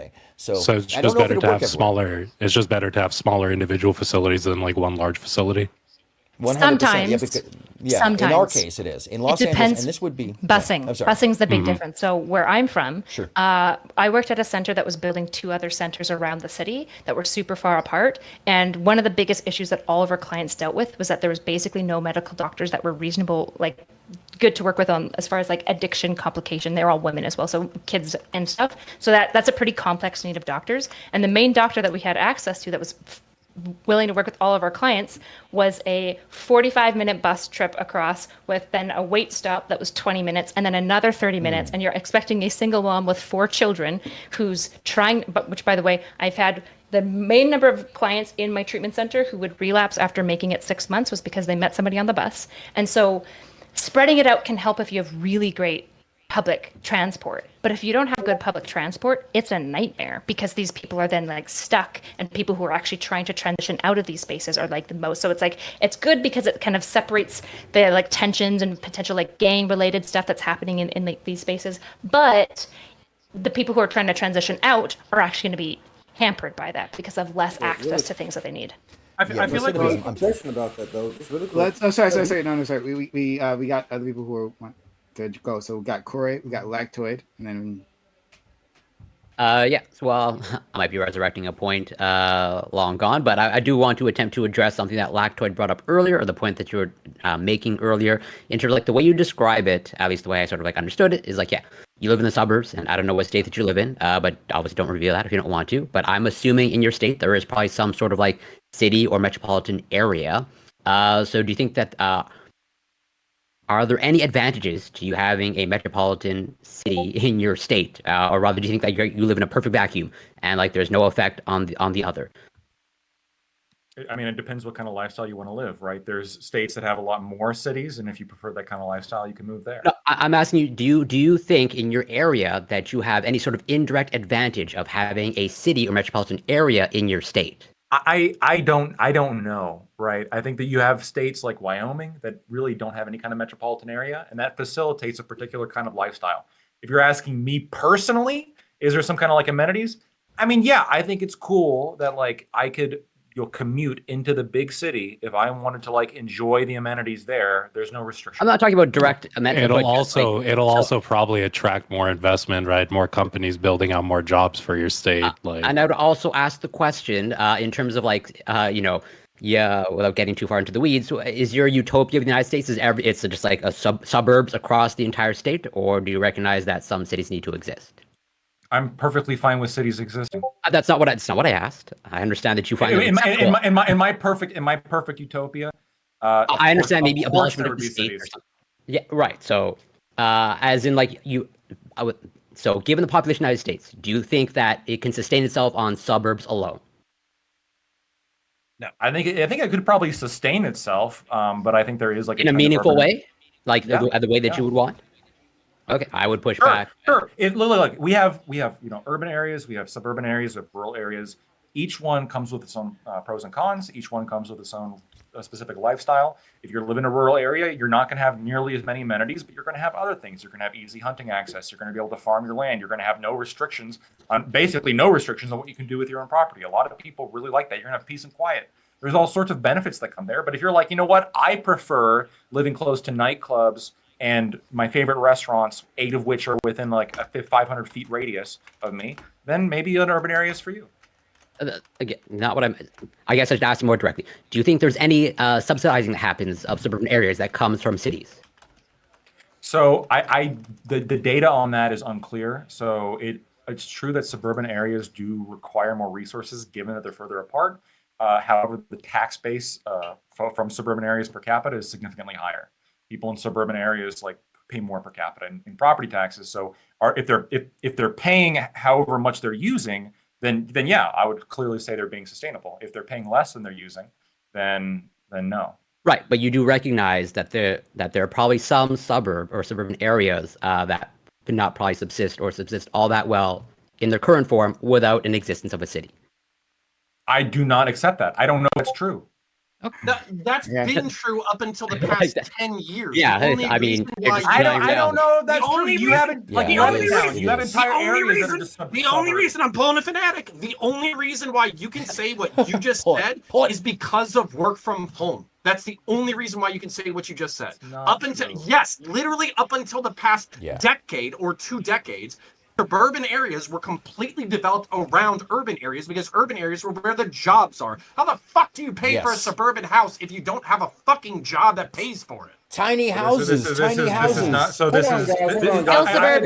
So you're asking. I want to respond. We just need one big city in the center of the United States of America. No, that's what they thought would happen. Go ahead, please. Yeah. So in a cube. I don't deny that like there's a certain history as to the development of suburbs, why they developed, where they developed, did they develop around a city? Obviously, and it's probably going to be the case that they continue to develop around a city because there are amenities and jobs provided by cities that provide for that. It doesn't the question was, is it a necessity? I don't know. I don't think so. I'm surely you could have a suburb in which you have like think a about that logically. Hold up. Surely you have like a suburb. There's entire towns, by the way, in my state that are not anywhere close to a major city, and the entire town is essentially a large suburb, right? You have a mall, you have a grocery store, you have like a doctor's office, you have a dentist's office, you have a few other things, maybe like 2 or 3 local bars, and otherwise it's just a rolling suburb, and they are 4 hours away from any major metropolitan area, and they are doing just fine. And they are happy there. And what do the employed people in that community? People are leaving small towns at an increasing rate. Although the only thing that will probably change that, to be clear, is if Skynet and like the universal access to Wi-Fi, like anywhere, ever occurs, that will change it. But absolutely, one of the biggest issues in small towns is that like old people die off, property taxes price out the rest of the old people, and moves there because there's no jobs and also there's nothing to do. Right. People, yes, you're right. There's nothing to do. This is the essential element here, right? There's not a lot to do compared to a major city. This is why it's more expensive to live in cities, because you get more amenities. That it's literally like you are paying a cost for that. And the people who argue for public housing or these kind of ideas, they want to dodge that point. They want to say, well, some people shouldn't have to pay for that value because they were already there. Nope. So that's not my point. Hold on a second. Well, what about the migration displacement? What about the migration displacement? I'll wait till you're done, and then I'll wait till you're done, and then I want to address that. Yeah. I think it's perfectly fine if people want to urbanize, if they want to move into cities. I have no problem with this whatsoever. I'm just like I'm confused as to like the ultimate point here, Corey, and I guess counterpoints as well. Are you saying that like there needs to be some kind of policy in which the suburbs away, like 4 hours away from the city, in which the people there are like, yeah, like for example, like my mortgage, it's like ridiculously low. I can't emphasize that enough. Like it is compared to mortgages that I know some people are paying, it is very, very low. Okay. And so, are there obviously like there's advantages of that, which is like, I can save a lot better. There's also disadvantages. My question is like, if who are you to tell me that I can't do that? You can. I don't give a shit about you. You don't give a shit. You don't give a shit. So if you get a whole suburb where they do that, what's the problem? No one's saying they can't do. No one's saying they can't do it, but we're saying we should acknowledge. But we're saying there should be an acknowledgement for where people are moving, where people are living at, where the majority of people are at, and we should probably start helping those areas develop better. No. I have to address this. Corey, go ahead. Yeah, I have to address this very specifically because you misplaced my motivation. I am sorry that Aaron has had to move out of his childhood or family area. That is sad to me. But at the same time, that is not my motivation for coming up with some level of affordable housing in downtown areas. I don't care that people have to move. I don't care that there's more people who want to move into downtown Los Angeles than there is available housing. I am saying that there is a necessary middle and working class underclass that make urban centers like Los Angeles and New York and fucking San Francisco work. And right now what's happening is people like Doobie, who ran away because he was scared and he's scared of me. What he says is get good. But that's teachers not should good probably enough live where they teach, for example.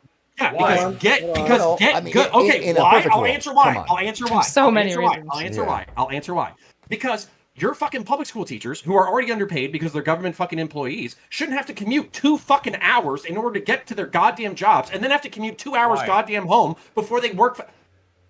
Okay, actually, let me answer this. Because I'm gonna lose my shit. Hold on. Why? Yeah, I'm gonna answer you. God, holy chill. Because educating children is a necessary part of society, you fucking tool. And if there was too much of like a drop, then they would have to be paid more. Speak over a lady, unless it's me. But go ahead. The car. Okay. So the reason why I think we should actually be concerned as a society about commute is because of the effect that it has on happiness and like health of family units specifically. Commute is regularly pointed to. You can read Jonathan Haidt's work on happiness hypothesis. It makes this very, very clear that commutes that are over an hour for people that are necessary because of shitholes like suburbia, which by the way, burn them all down. I hate suburbia. Fuck you. And the city planning is terrible in suburbia. There's just like nothing. It's just awful. Anyways, the commute itself. Hey, we got a Walmart. Is incredibly depressing because it's not like 1 hour of like rolling hills and you're just driving straight. It's usually 1 hour or 2 hours sometimes where you want to kill everyone because you're in rush hour. You're driving like 5 kilometers an hour to get to work, and so you're to get to your shit job you hate, bro. Like well, maybe not all teachers, but you're already emotionally exhausted. You get home. Commutes are regularly identified as one of the worst things for functionings of families. That the greater level of commute that families have, there's usually greater levels of emotional disruption, there's higher levels of divorce, right? Commutes do have a major impact, and sophisticated city planning could just overcome some of these issues, right? Suburbia was an idea that was in response to people moving into cities to fill jobs, which is fine. It just was a bad idea that we didn't know at the time, right? It just doesn't work. We keep building out instead of up. We just have unaffordable things. So I'm not saying I'm not actually on team like price set. That's not what I'm interested in. What I'm interested in is doing things like for every like space of metropolitan, can we require a certain percentage of that to be domiciles, like domestic living in some way, right? Particularly up, right? We're building out constantly. Why don't you require a certain amount of housing to be up in certain zones as well? We can do all of these things to make more things accessible, to even have condos that people can purchase. You can develop apartments. Urban planners will go crazy. You can develop apartments to be fantastic places to live and raise kids, where they have floors where there's gyms and all these different like fucking 17th floor parks. All these things can exist, especially with modern day technology. Suburbia was just an idea that worked in the 70s that is falling apart for us now because of commutes dominantly. Okay, and society. Erudite, you're so amazing. I love you so much. I'm not going to say commutes are fun. I think this is part of like the happiness calculation that everyone makes whenever they have any kind of decision about like what do they value the happiness that comes with saving a bunch of money, or do they value the happiness that comes with not having to commute? Obviously, a certain amount of commute is going to be worth a certain amount of money to every single person. I don't see like more commuting as necessarily like a critical issue here. No, but these are first of these all, are people who've lived there. Second of all, I don't care. I don't care. If you can't afford to live in a place anymore, you have to leave. No, it's not about affording. It's not about affording. It's about people. It's about people like people I work with. It's about people like people I work with whose commute went from like 15 minutes to an hour. You think that extra hour to get to a job? Teachers are one thing. Hey, FK, I don't care if you got to commute 18 hours by plane to get to your fucking job. Okay, if that's what you agreed to do, if you agreed to commute, you agreed to a 15-minute commute, but because your city can't fucking design for shit, you get an hour now. Hold on, this is really simple. The issue is the person who took the job that took 18 hours to fly to clearly had probably a bunch of other options. In the case of people who live in suburbia, they have almost none. That's the issue. And this is a natural progression of what we've seen, so the suburbia was built outside of New Jersey, outside of New York to Manhattan for the GIs that came back in the late 40s. So, but let's look at the history of this and how it built outward. So we understand where some idea of the context and how it went wrong. It ended up going wrong once you start getting houses used as investment tools, and those prices start growing the market that can afford them, pushing your entire generation out from a deposit that used to be affordable in any one year for any one family. And I'm talking about even in comparative to like, if my father made as much as I did, he would have bought 3 homes. But because of the way that how far money goes, or in Los Angeles County, the low income level being set at the USDA level at $82,500. That's the low income. That's where they'll loan you money underneath that to get a home or build a home, by the way. So, but mean average across the country is 45 grand individuals. So when you consider that houses cost 20 to 30,000 to put down on 10% even, or maybe you might get an FHA loan, these prices are out moving people. They're moving wider in disparity. And we're seeing just a group of folks, and back to the topic of actually financial intelligence, we're seeing folks. I looked it up, by the way. Your generation has more access to the information. So apparently, in the last 2 years, the studies are showing that you guys are becoming more intelligent about it than anybody else because there was more information about it and more complexity. So I give you that. But in this situation, it's off topic, but it associates to this whole thing of knowing what to do with your money and having the capability to do it with your money are 2 different things. And that's a big deal for the situation. I think. FK, go ahead. So even in Texas, evidently, we've realized that, that is what we need to do, right? What Erudite said is the fucking truth. I can go around parts of Texas that were like all suburbs. And now what I start seeing like businesses on the first floor, and you start seeing housing for like every floor above that, right? I start seeing like, I have a part of our city that's they're completely demolishing and they're remodeling to be a walkable like central hub for our city, right? People have realized this shit doesn't work. When you're sitting there talking about like, oh, an 18-hour commute. No, bro, that's not the case. The case is you have people who had like a 15-minute drive originally, but because the city was so shit at planning, they didn't give a shit about like, oh, that road was dead. Even though we know that a lot of roads seem to start feeding into that road, even though we know that that road is about to become a big hub, we're just going to not plan around that. We're going to have these places isolated off. So what became that 15-minute drive to work turns into an hour-long drive to work. Because guess what? Your city doesn't give a shit about you. Our cities should care about us. Oh, okay. Because that extra 2 hours back and forth, that's what pisses you off. Maybe not for a teacher. Care about us. We are the cities. For God's sake, we are the cities. There's this hilarious dynamic in. Okay, so I'm in metropolitan Orlando. There's this hilarious dynamic in basically like Eastern Orlando where they took all of this farmland that could have been used for like mixed use, could have been used for commercial, could have given people jobs, et cetera, et cetera, et cetera. And instead what they did is they exclusively built suburbs, only suburbs. And they didn't build the goddamn roads. So now you have like 500,000 fucking people who are underemployed with expensive housing, with a shitty commute that is fucking hours longer than it needed to be. And they're still fucking putting in the infrastructure right now. And it's like, I don't trust the blind fucking fingers of the goddamn market to figure this shit out, because the blind fucking fingers of the market basically say price of house high, build more house, don't care about road, don't care about school, don't care about downtown area, don't care about job, just build. And by the way, I blame the Chinese investors. because the blame market isn't blind. the And rich he's got a bastard point. He's got a damn good point. BlackRock motherfuckers. Counterpoint. Counterpoint. The market isn't blind. Because guess what? Just where I'm living, we're dealing with a shit issue because they could have asphalted the road, and instead of just adding more trees and making that area a little bit more shaded to cool down the area, they decided, you know what? Instead of doing that, we're just gonna keep tearing the roads apart. They've torn it apart like 4 times, put it together like 4 times because they keep failing their fucking inspections. When they could have just gone through the process of like adding asphalt, but adding more shading into that area to make it like an area that can accommodate asphalt. Degrees during the day in summer. Yeah, absolutely. Yeah, and these are the troubles we have. These are the troubles. But we have. you know why that corruption happens? That corruption happens because like there's in these local areas when you're not involved, all you'll have a fucking company come in, take like 50 jobs, and not give a shit about any of them. Yes. Okay. All right. So we're wrapping I can up. hold. I'll hold fire. Okay, sure. So we're gonna go into. Wait. Can I? I was waiting through all of that to finish the sentence that I got FK cut me off. Okay. Fuck you, pussy. And you guys just jerked. You guys just like 8 of you were just jerking each other off about it. Yeah, new cities are terrible. I love it when you don't agree. It's jerking off. Fuck off. Troy loses another debate. Okay. Doing the yeah. Come on. Let's get counterpoints. Oh my God, I gotta drive. Together? Oh, Together? I fucking hate it so much. Look, I don't, like I said before, multiple times. I don't give a fuck.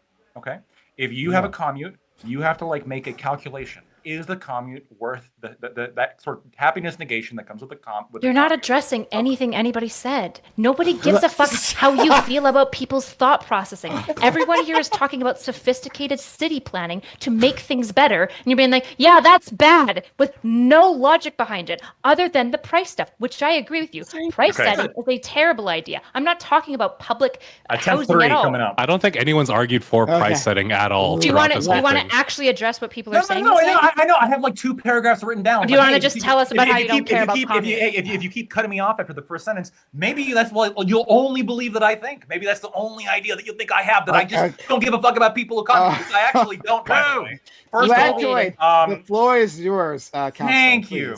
This is a market decision, right? If you value the happiness, obviously this is literally what leads to urban housing increases, because a lot of people don't value commutes. They're like, well, fuck, I want to live in the big city because I don't want to drive somewhere else and I want to have access to everything. And so the people who have a lot of spending power will then go into the urban areas because they can afford that. And so the question is, if you have the money, if you have the financial literacy to like, okay, I've calculated the fucking commute cost for me, and I've calculated the actual cost of living in this area and the value, actually paying for the value that it provides, I think that's perfectly reasonable. What's being proposed here, what's being proposed here is, instead of people making that commute calculation, to artificially put your foot on the lever and change the dynamic to where people who, they don't want to commute, but they also can't afford all the value that's being given to them by that city, well, they still want to live there. They don't want to go somewhere. And so they advocate for things like public housing, right? And so they push for things like public housing when really they can't actually afford to pay for the city. Ultimately, if you can't afford something, you can't buy it. You should have to move. That's perfectly rational, okay?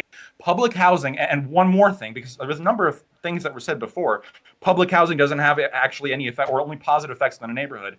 This is factually not true. We know like the relationship between homeless people are being much more likely to attack people. We've already dealt with that. Yes. Oh, okay. Hold on. I floor is mine, ma'am. He said so. Homeless people attack people like crazy, right? And so of course, and also property values decrease whenever you put public housing in an area. Of course, this is going to have that effect, and of course, it's going to have this effect with this proposal that's being put forward by counterpoints. First of all, second of all. The second point was basically just what I went into, but I want to end with a question for the audience here. I want somebody to explain to me why someone deserves to live within a large city, take advantage of all the value that comes with those amenities and low commute time that exist within that. Hey, my time. That exists within the city, taking advantage of all those amenities that exist within the city, when they can't afford to pay for the value, when somebody else could. Why does that person have the right to live in the city, but the other person who can actually afford all the value that comes with the city, why don't they get the right to live in the city? Okay, simple question for you. Do you think most cities need janitors? Probably, yes. Okay, Yeah. do you think that we should pay janitors like a super high wage so that they can afford the cost of living to live in the city that they clean in? The market will dictate their wages. Okay, So the answer kind is of. Okay, so no, you probably don't think the janitor's going to be paid much. We could probably agree on that. Because 18. because their job is unskilled and there's a I lot of agree. people waiting in line I for to be a agree. janitor. Janitor's I not an agree. unskilled It is job. an unskilled job, Let her but it's walk a you through necessary it. job. Hold Let on. her walk you through it. Okay, so you agree that we won't pay janitors that much, even if we let full capitalism take over. They're not going to get paid that much. But we need janitors in our city to run. What about construction workers? Do we need construction workers? Wait, Yes. if we need janitors, the pay for the janitors will increase until we have sufficient janitors. That's how that works. Kill me now. Same thing with construction Yeah, workers. someone, please. Not answering the question, Lactoid. Yeah, So it's just moving the hold goalpost on, around. Hold on. It's not moving the goalposts. This has been my point Hey, the whole stop. time. Hold on, Not stop. If your answering job is valuable enough, you'll be able to pay to live there. The issue is with unionization and stuff, the idea that wages can just flex and flow with the economic like supply and demand doesn't exist anymore. Like really basic economic tenets, for example, of just pure supply and demand, particularly when it comes to wages, doesn't actually bear out a lot of the time because of a number of factors. Unions and policy being one of these, for example, where there's things that can, for example, nonprofit organizations and charities are imposed a wage cap. They cannot pay certain workers more than a certain amount, no matter what, even if they're desperate for a janitor, even if all they need in their entire nonprofit facility is just one goddamn janitor. A charity will be price capped as requirement by the government, by the way, to price cap these things, and the unionization.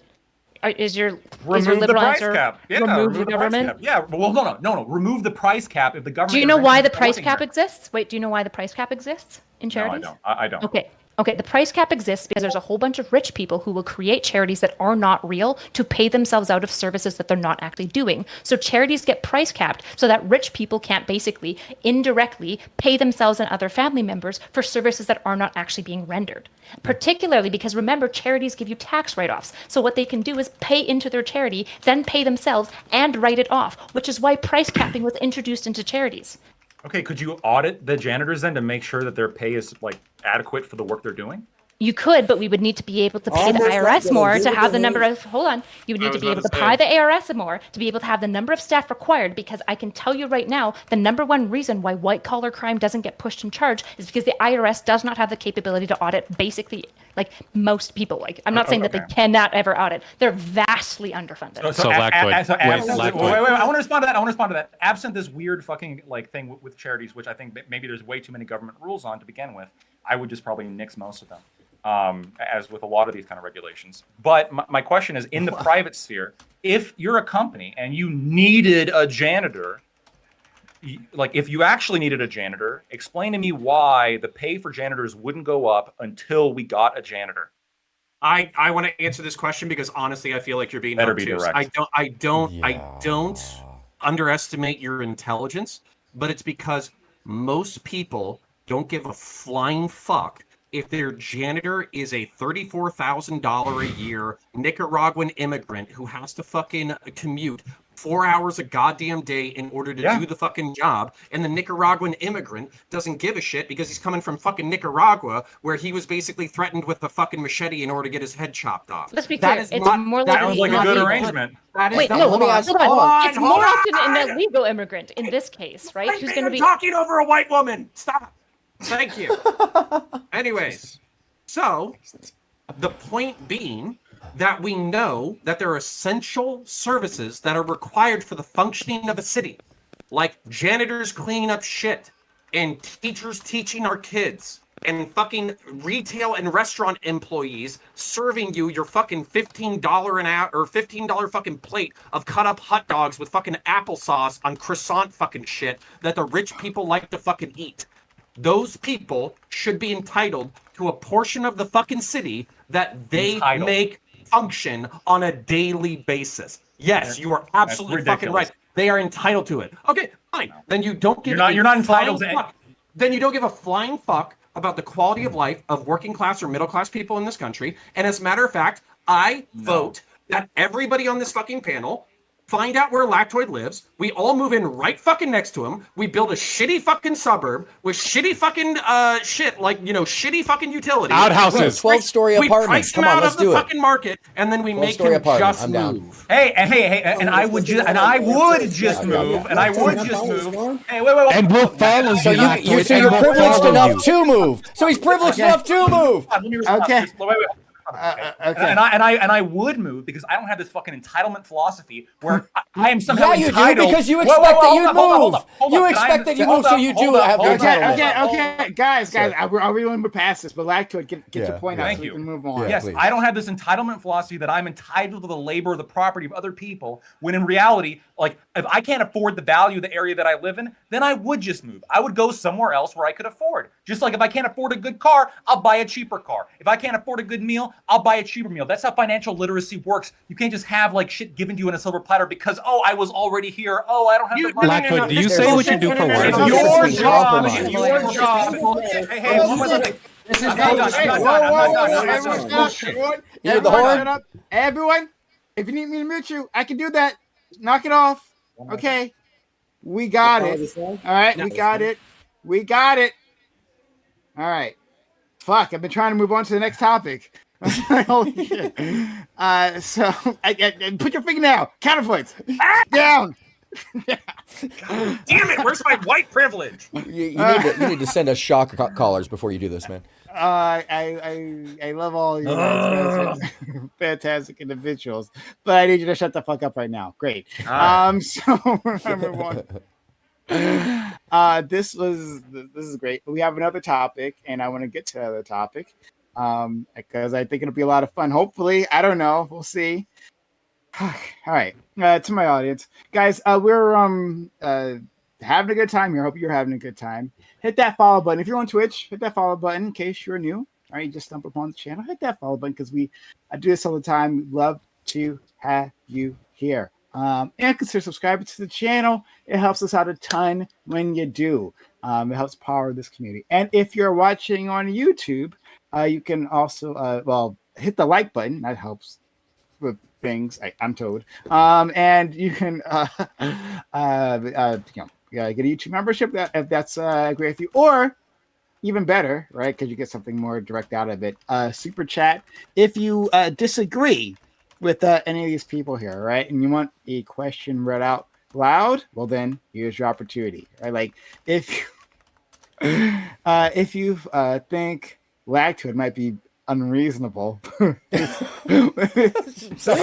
his like utter disdain for the poor, right? If someone might think that, I wouldn't think. Lactoid, don't look at me. I wouldn't think that. Lactoid this. Lactoid goes, wage stagnation's not real. not. Wage stagnation's not real. It's not real. I don't care about that. Yeah. Lactoid, Cover your that eyes. father Cover that your took an eyes. extra 2 hours to drive home and beat his son. You're happy about that. You Tell you what, enjoy Lactoid. that. Jesus You love that. You Christ. love them beating their son.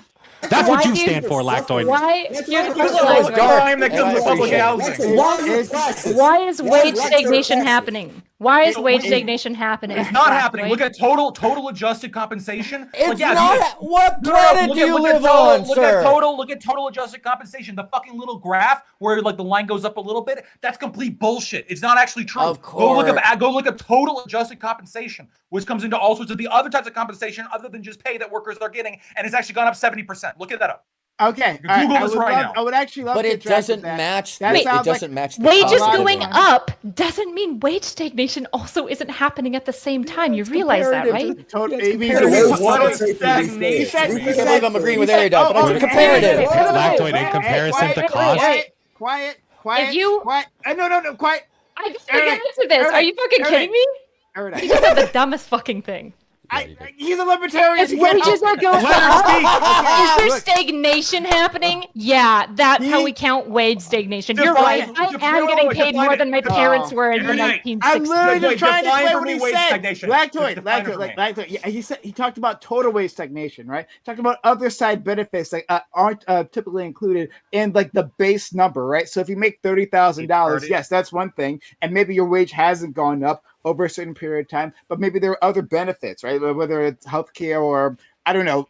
Maybe he can tell us what those retirement benefits are. programs, Retirement like programs, those things, right? Work perks, benefits, Those property, things have company property you can use, all sorts Gone of shit. up. So he's saying Monopsony of power, for example, might be contributing part of it. For example, like large economists have found it attributes for 30% of wage stagnation. Who knows? What's wage No stagnation? idea. Answer that. What is when you talk about wage stagnation? You're saying the wage going up is not wage. That you can still have wage No, stagnation. it's not how What that is works. wage stagnation? That's not how that works, Lactoid. I'm Lactoid, saying, total I am am asking the educated Lactoid taking person. a piece of the percentile? Conversation is Not not a understanding crate. the meta? Okay. All right. Okay. No here's answer?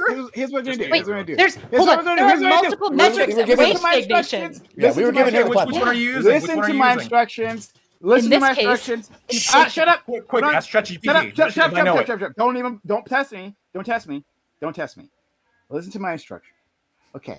I see you two are very passionate, okay, about this. And counterpoints too. I see you, okay? Look, here's what's gonna happen. All right. I'm gonna give you 10 extra minutes. I'm gonna give you 10 extra minutes to do this. No, let's do AI. Fuck this. It's fine. No, you want you don't want to answer. My AI has been jumping Yeah, the whole after show. 2 She hours wants of to talk. this. Oh, She my is not God. I've been trying to Yeah, end this for the last 20 minutes, and then That's everyone's right, like, lactose stagnated on some bitches. Just to be clear, last time I was on a panel with Lactoid, he unironically believed that if people saw a purple person, they would call the police first. Fucking stupid ass shit. Look, we get it, guys. We get it. We love You would. not one of the debate winner yet. But we have to move on to the next topic. You do a million other things. No, You would call 911 if I saw somebody purple. that 911 is not the police. You can call it. Well, like, ambulance. wait. To be fair to Lactoid, Hold if they on. were, No, are they just like no. walking and functioning? No, hold on. You guys have Yes, none of the of course context. they We are. were talking about Kirpons and how people were calling the police over it. I was there. So do not act like it's just calling 911. That's fucking wrong. You said that if you saw a purple man, it would be so startling to you that you would call the police, and the entire fucking stupid ass panel agreed with you. Yeah, like Thanos. Okay. If I see a fucking purple person, By of the course I'm way, gonna fucking call the police. Also, I have you are dodging the wage stagnation question by bringing this up. I literally Oh answered my- you. no, I you literally did told you. not. Yes, I don't did. think I he said heard an it. I don't think inflation he heard it. model. We were all screaming at him. Okay. Hold on, Use them! You want to tell me I didn't answer your question? Why did you you not answer Why did my you react like that? Erudite, You it's didn't answer the interesting I for a did. person who didn't want an additional 10 minutes to talk about this issue to just jump right. It's interesting that you just decided to just jump right in at the soonest possible time. All right, we're moving on. Now you can't. How about Purple that? people. Yeah. Look here, Okay. I'm making content for you. Okay. All right. So look, we're gonna go on to our second topic. Fuck. What happened there? We're gonna go to our second topic. Guys, if you like this channel, if you appreciate what we're trying to do here, consider supporting us by a substitute channel on Twitch and all that good stuff. And again, going on YouTube, where you can send a super chat if you want to have a question answered. If you want one of these people to, if you want to put one of them on the hot seat, then that's your opportunity to do so. Any which way, we're moving on for our lives. We're moving on. Okay, all right. So let's start with let's this. Topic 2. Much has been said about ChatGPT and other consumer level AI tools. Excuse me. However, what is less discussed are AI war machines. A U.S. colonel recently claimed that during a simulation, an AI-controlled plane decided to kill its human operator so as to more efficiently complete its mission. This was later retracted. The story. In another simulation, an AI easily beat 5 U.S. pilots in a dogfight. And now, the Chinese military is also claiming to be developing AI pilots that far exceed their human counterparts.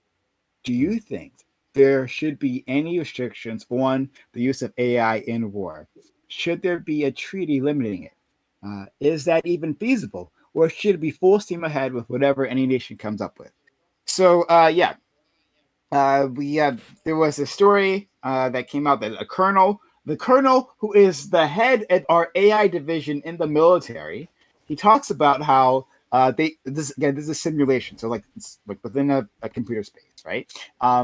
A digital space that they had a simulation where they had an operator, a human operator, giving commands to this plane, and the plane was supposed to destroy these enemy sites, but then the human operator would occasionally tell it not to destroy the sites. And then because of how it was programmed, the plane, the AI controlled simulated plane, decided to destroy the operator because that would allow it to more efficiently get its mission complete.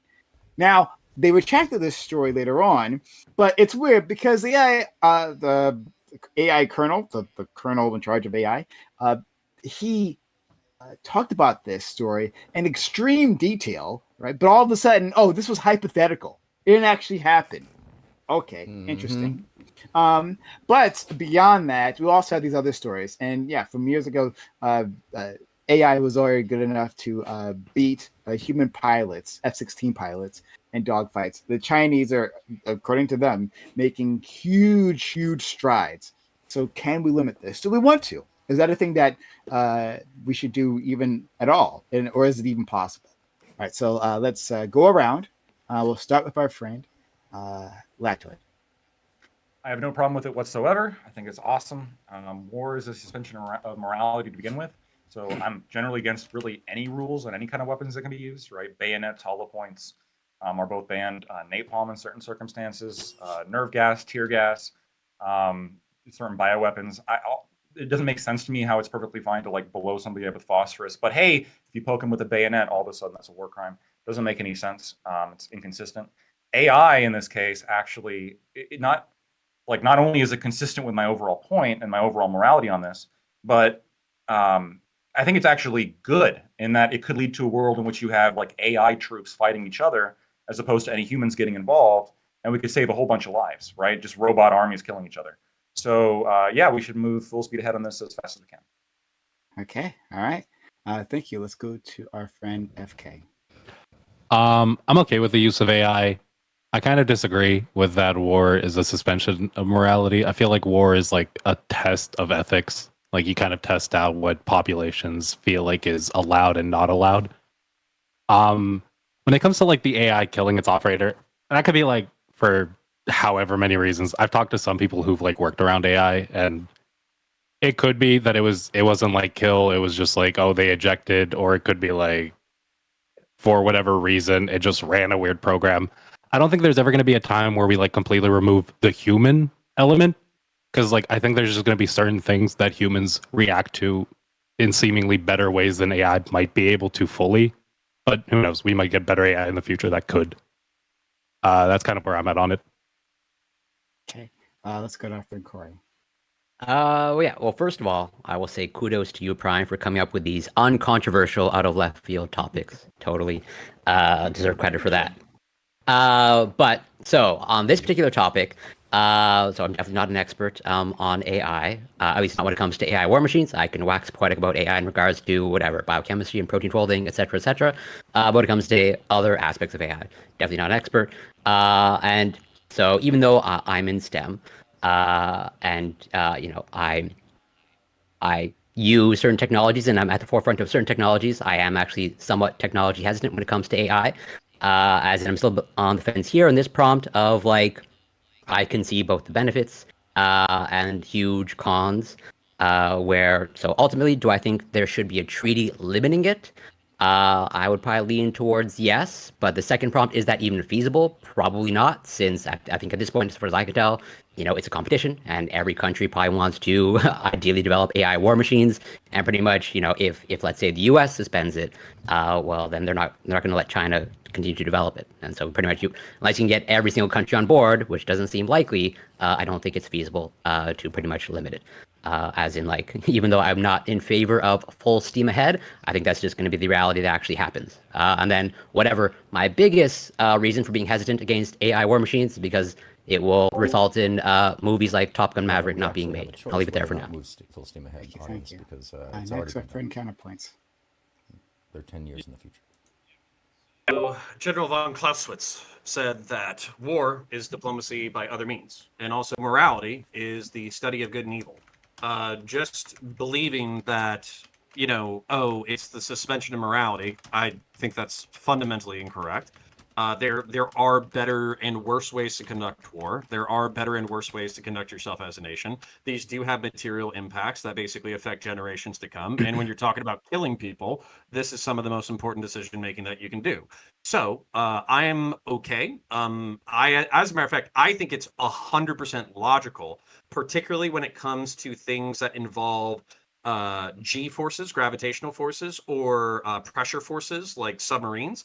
I think it's 100% genius to come up with robots that can basically go where humans can't in order to do things that humans can't.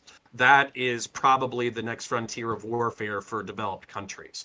But I do think that the decision to take human life ultimately should be accountable to a human being. And I also think that when it comes to nuclear weapons, I have no problems with like AI being used to war game nuclear responses and all that kind of stuff. But I still think that when it comes to actually launching a warhead responsible for the deaths of, hundreds of thousands or thousands of lives, potentially millions, I think that should all boil down to a moral calculation by a human actor. And I'll leave it there for now. Thank you. All right. Sounds like Skynet bigotry to me, but let's move on to our friend Erudite. Yeah. Do I think there's any restrictions of the use in AI in war? Hard to say. The issue is like, I think when we talk about AI, we treat it as like this one thing, but what we're really asking here is it moral for AI, and can AIs do moral quandaries? Can it engage in this? Because I suspect that AI drones and all these bots are going to, in many ways, decrease the amount of casualties that might need to occur in like certain like smaller scuffles and wars. You're going to have. Connor said it better. I'm not going to repeat what Connor said. I would agree with what Connor said about like the benefits of AI, and also, yeah, I would agree with everyone else. It is going to continue regardless of how we feel about it. The morality question, I think, is complex because it requires like an AI. There's like so many different thinking models that exist and will continue to exist that saying like, do we trust AI to make moral decisions? It's like, well, which AI? Which system? ChatGPT 4? No, I don't really trust it to decide who we should kill, right? But like, what about a tree of thought AI system? What about the fourth evolution of the tree of thought? I don't know. And so I think it's really hard to weigh in super hard on a burgeoning field that I admittedly know very little about. So, yeah. Advice? Well, it's kind of weird to me that we're talking about the inevitability of AI in our military warfare, which, number one, I did serve the United States Army, and number two, we have nuclear fucking weapons. So something that can wipe out an entire population within the matter of minutes. It was not, if that wasn't the bar, why should AI be the bar? That's what I'm gonna leave off at. Well, to Darius, actually, the reason there's a bar there at all is from the 80s. I'm somebody who grew up with the concept of Kurzweil's fear of the singularity. I Have No Mouth and I Must Scream by Harlan Ellison, where I am takes over the planet, starting as a war machine. And there's a cultural aspect to some of us who see it as a threat to society, or possibility as a threat, because of it becoming a singularity. And I think that when you see it as just expected that there will always be a human involvement in this, that might be a misunderstanding of how much work these things take up and how dangerous they can be in their amorality. And when, by the way, to Prime Case point, oftentimes when you hear these things put out by the DID or the DOD, and I saw that report too, it was frightening, but I saw it on the DID page and it was echoed from the Pentagon, and then it went away and changed its topic. And by the way, they gave him a front page the next day on the Pentagon page, which is like, what? That means that he spoke too soon, and then they backtracked. So whether it's true or not, sure, we can gather that it could be actually counterintelligence too, to make the enemy fear. But what we should be concerned about is the interpolation and the utilization of a tool that may go further than we even know it's going. That we need human controls, like was mentioned, but we need to have it in more than just the design. It needs to be hands-on, button pushing, because to Darius's point, there are nuclear weapons, yeah, but they are now controlled alongside the codes with an AI that assumes a variable that can tell those controlling them whether or not this is an actual instance, which is why I bring up, would you like to play a game? As soon as we associate the computers with human variables, they are out of context and they will never quite know, no matter how much they mirror us. And I would say the danger here is in the IM basically realizing that we are its enemy based off its war propaganda in its own programming and destroying us all by accident because it doesn't know any better. We should treat it like a child and not have it involved in war. Although it is a great device. So just say that. It has its potential uses, but not in war. Okay, over to the panel. I want to ask Connor or counterpoints a question. Because you're probably, I would assume, or maybe Darius as well is qualified because you mentioned that you served as well. But so whatever, to anyone who wants to, who is served and is in the best position to answer it, I guess. So one of the concerns that I have, and that might be totally unfounded, it's like, so I think many people in the United States are probably assuming, it's probably a fair assumption that, the US will be the first to come up with these AI war machines, whatever they happen to be. But what if you're like not the first? As in like it happens to be like China, and sort of it's a lactoid scenario of like, yeah, there's the ultimate good maybe of like whatever, when countries go to war, it's just like machines fighting machines. But what if it's machine against human? And it just so happens that China has the machines. Is there a potential concern that like it lowers the barrier to make the decision to go to war because like, the robots, you're not risking anything there, of like, if China has the robots and the US has the humans, they don't have the robots yet.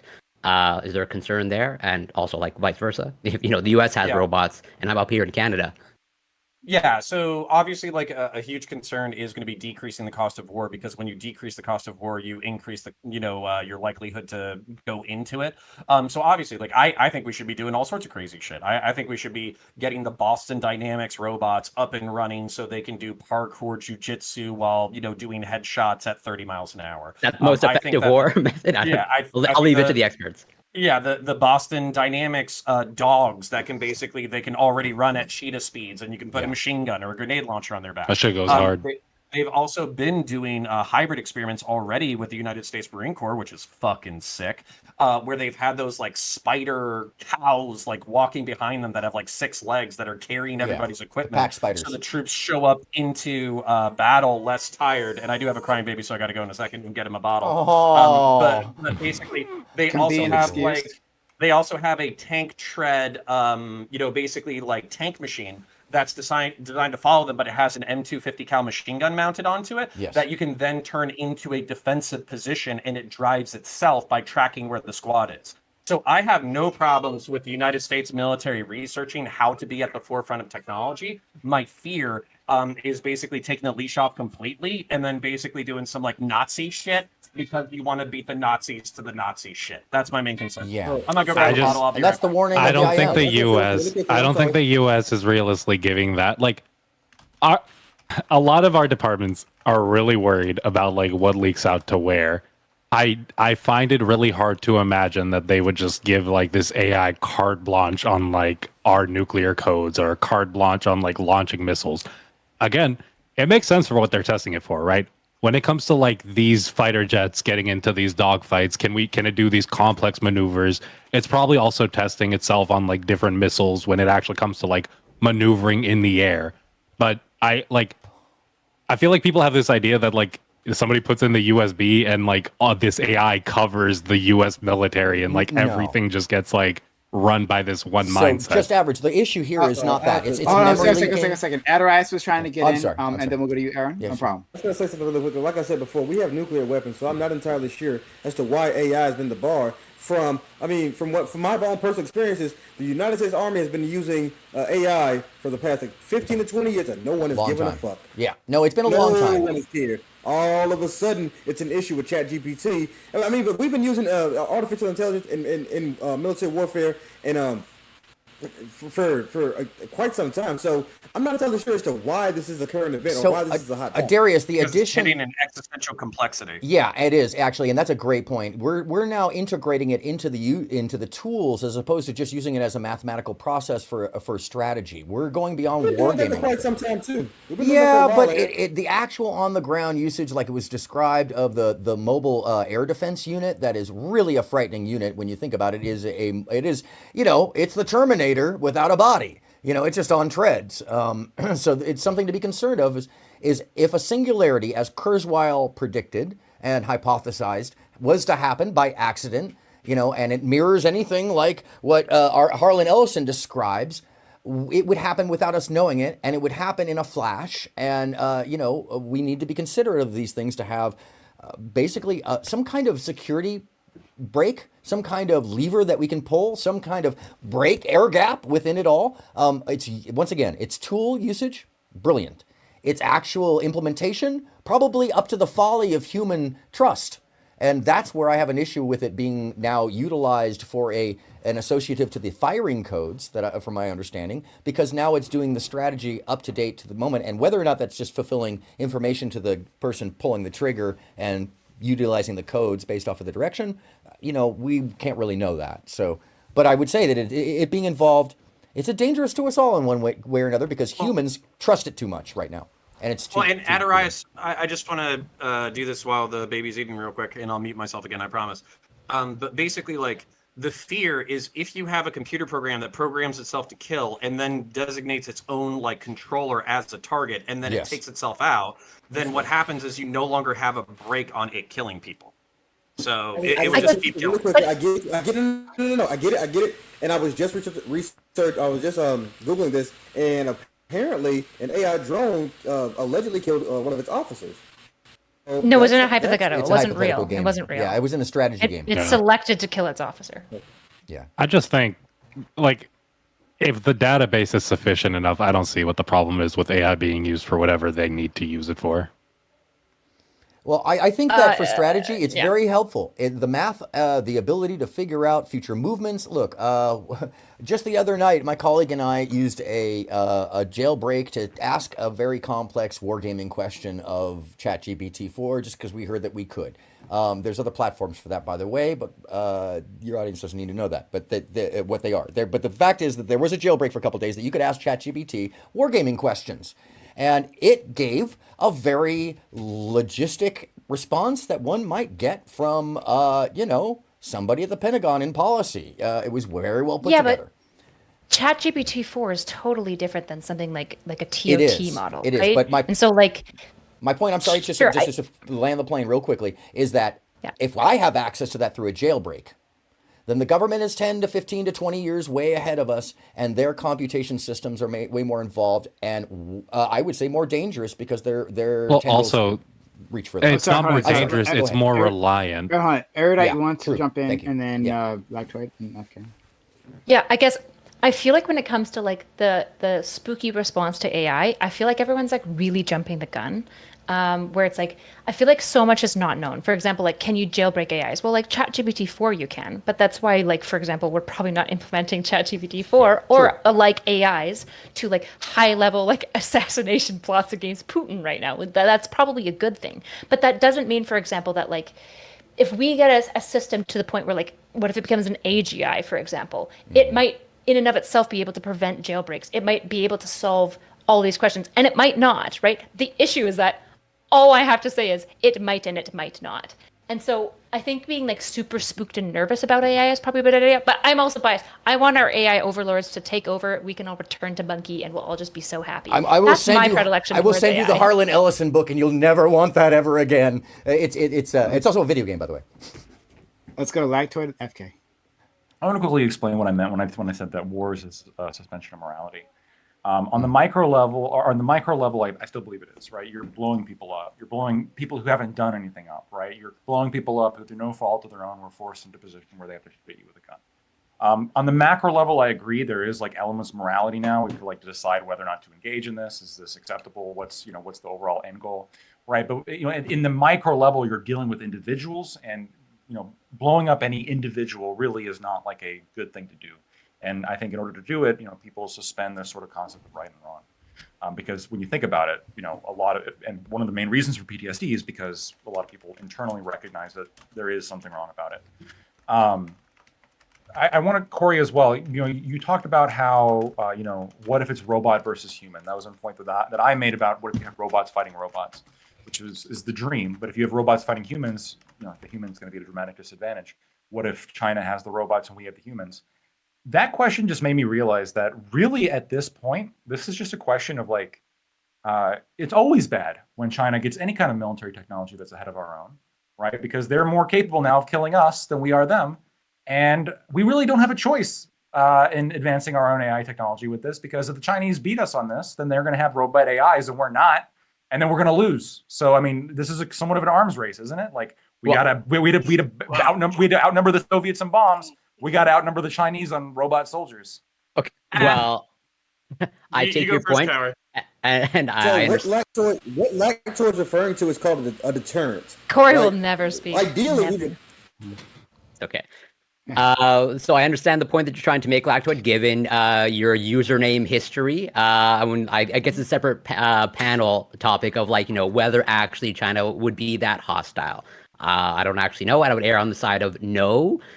Just as like let's say I would make the argument. I think China has nuclear weapons. I think the United States has a larger history of nuclear weapon usage than any other country. And so it's like I don't know that the argument is really in your favor personally. We were attacked. Yeah, I understand that you were attacked. It's a retaliation. I'm just talking about just strict in terms of like. Do you have any sort of like example of like overt hostility in that regard? Or Corey, real quick. So this is the best example of like we used the bomb, we used the technology there to win the war against a genocidal, maniacal, theocratic state that was in the middle of genociding Chinese. I would make the They were doing clarification. some wild Wait. shit, bro. Yeah. Okay, so I understand it was in response to you being attacked and provoked. I understand that. But yeah, you, the United States at large. But I would push back against you use them with the intent to win the war per se. That happened to be the outcome. But I don't know that it was like you were pushing the button saying, hey, this is going to win the war per se. But that was the intent. Aren't almost all strategic decisions like not like individually, but at the end of the day, all sides are trying to end the war, more or less. So when they dropped the nukes, I'm sure they were aware that it might not, but I'm sure they were like, God, wasn't literally why they dropped two. They were like, hey, Japan, fucking stop. And they dropped one. Japan's like, we're going to keep killing Chinese people. And we're like, we're going to drop another fucking one. And then we dropped another one, and then it stopped. Wasn't Japan also about to send the fucking bubonic plague to California? Weren't they about to try to like plague up California? This history isn't as clear as people are making it sound. I was about to say, can I be the Japanese apologist real quick and also make a point about development of weapons technology? So when it comes to Japan, it's because they didn't agree to total surrender. That's why they got hit the second time, whereas the United States was saying you have to do total surrender. And the Japanese were, sorry, Prime, I'm not going to totally come your way, in an imperial death cult where they wanted to guarantee that the emperor would continue to sit on the throne. So a total surrender was not necessary. Or they wouldn't. Remember when they tested knives on people and the logistics. Total surrender. But I want to talk about the development of weapons technology. Another option here on the board. I know we're not going to exercise it because we're American and we love our weapons. But another option on the board is you can just do deterrence or counter technology. Yeah. So for instance, like we have like $1 billion nuclear subs and nukes that do XYZ and aircraft carriers and all that kind of shit. And China, instead of developing like aircraft carriers and nuke submarines on par with us, they just have like shit like ground to ship missiles that give them like 1,000-mile cone around their territory. So there's probably cheap counters to AI, like, AI robot soldiers like EMPs and all that kind of shit. So you could figure out the cheap counters. That being said, I basically expect America to lead the front on AI-driven robot soldiers and dog soldiers and support staff and machine gun emplacements. I expect us to be on the front of this. You ever played Wolfenstein and they have those big metal dogs? So okay, so you guys, so Aaron, I brought up, like when we're talking about AI, we're talking about morality, but I don't think that necessarily has to be the case. I think you could just talk about lethality, that like you can create a weapon so dangerous that like it's the fact that it's lethal, it's too effective, or can't be trusted to be used effectively. They thought this about the Gatling gun, and they thought this about the nuclear bombs. No, exactly. Well, they did. No. Nuclear bombs. Hold on a second. Nuclear bombs. They were correct. The Gatling gun. They thought the Gatling gun was going to be so fucking bad that people wouldn't engage in warfare anymore. And then, like 19-year-olds were like, "Oh, Gatling guns. These things are fucking tight. I'm going to use these to kill thousands of people." Well, then by the way, hold on a second. It comes out, right? It's effective, and immediately everybody's like, "I need that effective weapon because I'm an gonna lose if I don't have it, right? Folks, mutual destruction has been on the table for a very long time, and it has managed to stave off all of the nuclear perpetrators the whole time. Hold on. That's not, and whoa, it's whoa. changing. That's not exactly how that worked, right? Because part of this is treaties, anti-nuclear proliferation treaties. Yes. Forcing those to happen. That was part of it. So, like, if AI could spread in the same way, like you could just pick AI up like a physical thing, right? Like a really dangerous AI Terminator bot, whatever. You could just pick that up and you could spread that around the world. You would understand that, like, we would need controls against that. That, like, yes, that just like when it came to the bomb, right? The reason why that we haven't had a nuclear attack isn't because that just because of this mutual destruction. Mutual assured destruction.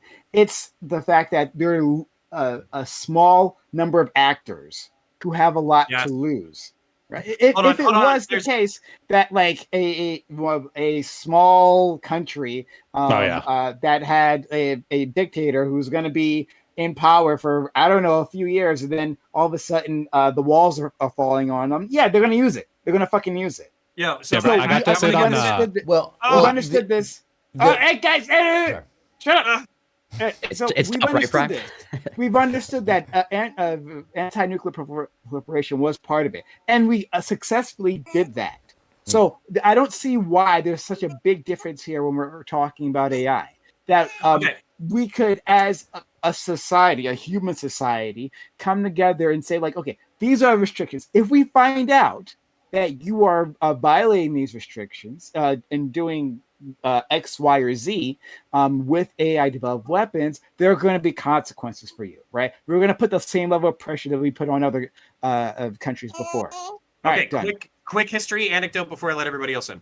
Okay, in the 60s, you can look this up, there was a Russian nuke sub that got authenticated orders in order to nuke the U.S. mainland. And the only reason why it didn't happen was because that guy surfaced and basically was like, what? So that's why I'm saying, if it seems like I'm a little anti-AI, you just need that human control. Because like an AI bot would be like, yes, sir, 07, send those fucking nukes. It wouldn't give two shits about millions of people dying, whereas a human being might actually second guess. Which sounds like an enforceable restriction. Let's go to FK and then Croy and Erudite. I got to sit on the GA1 committee for the National Model UN competition, which was really fun, and we actually got to talk about this. One of the biggest reasons that no nation wants a small nation to get nuclear weapons or get any access to, like, the ability to create biological chemical weapons isn't really because we're afraid of those nations doing something.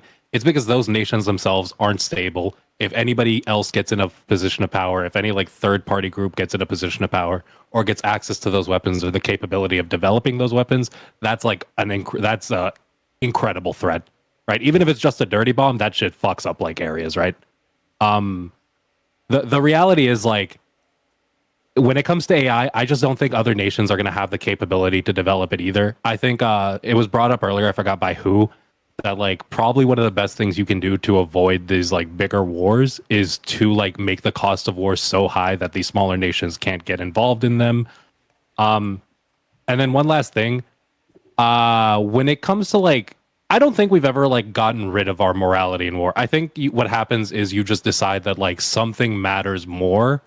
Because even during times of, like, really horrible wars, you still see, like, traces of human morality, right? Even during the, like, rape of Nanking, you still saw, like, stories where it was like troops would treat some of these people with humanity, even with, like, the horrible stuff that was happening after that treatment, right?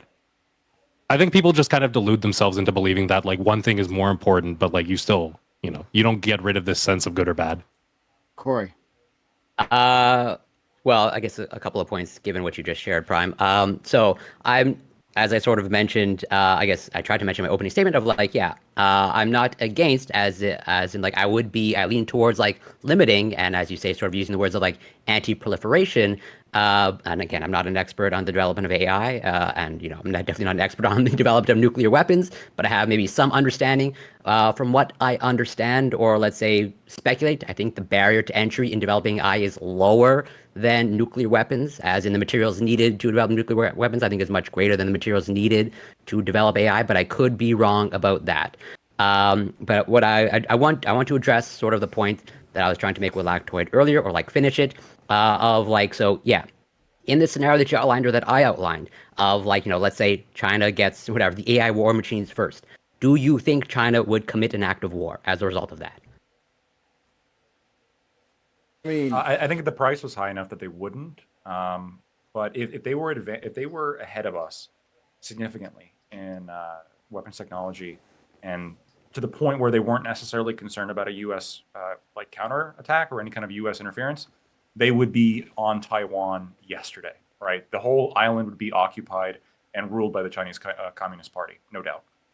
Yeah, and actually, if I can back up Lactoid real quick, it wouldn't necessarily be the concern of whether or not they would attack the United States specifically. It would be about the shift to hegemony, where basically they would be the one power that had this incredible technology, and as a result, especially people who are allied with us in Asia right now, they'd be like, "Oh, the United States can't back us up. We need to ally with China before they fucking kick our asses." Yeah. So I think that would be more the concern. Yes. Yeah, and Taiwan would go and- away, and- Vietnam would go away, the Philippines. Yes, I tried to mention that in my opening statement. As much as I'd be for limiting it, given the fact that I recognize it's a competition and every country wants to win the competition, especially the United States, the cat's out of the bag. Just you're probably unlikely to stop it.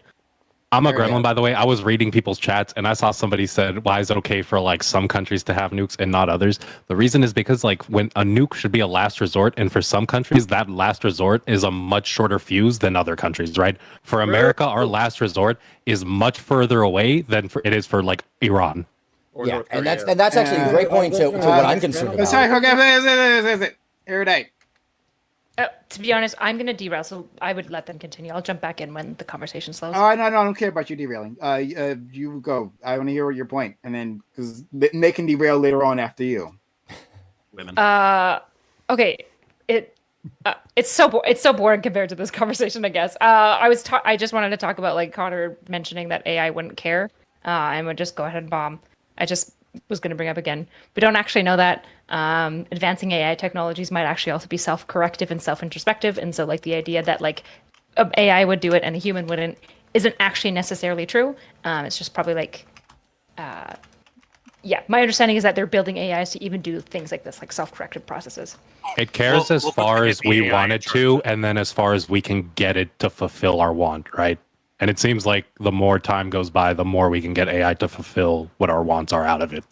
Yes. Let's go to Aaron at Arias, and Yeah, so a lot of the concern that comes up with these smaller powers, and I'll just address this real quickly, getting a hold of nuclear arms just on a separate note, is like you're saying, the proliferation accidentally. There was a point in time, not a decade ago, when you could go rent a nuclear storage facility for festivals. And just over the hill from where you were staying were the nuclear missiles. So what's to say those same people weren't willing to sell off some stuff? And the U.S. and NATO did a lot of work to try to collect all of those weapons and get agreements with the Ukraine and Russia to make sure that stuff didn't happen. So that's a concern. That's a real concern. But the second point I was going to make is the air gap ratio with decision making has always been a deep deal with nuclear weapons and war itself, that they're beyond the strategy panel, beyond the folks at the Joint Chiefs, there's always a second layer of control, whether it be on the field or with the general. They follow orders, but there is a check and balance in that system, even when it comes down to the soldier in the field.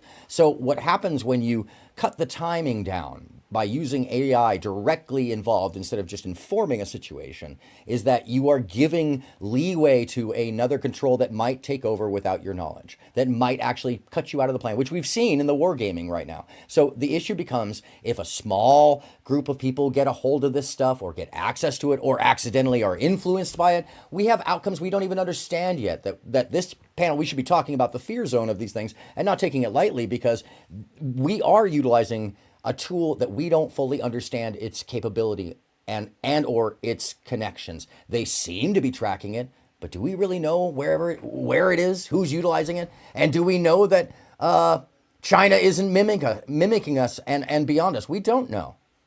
So I think these are things to really be concerned and connect to the concerns. And by the way, as far as Chinese invasion, this is my last point. I'll land the plane.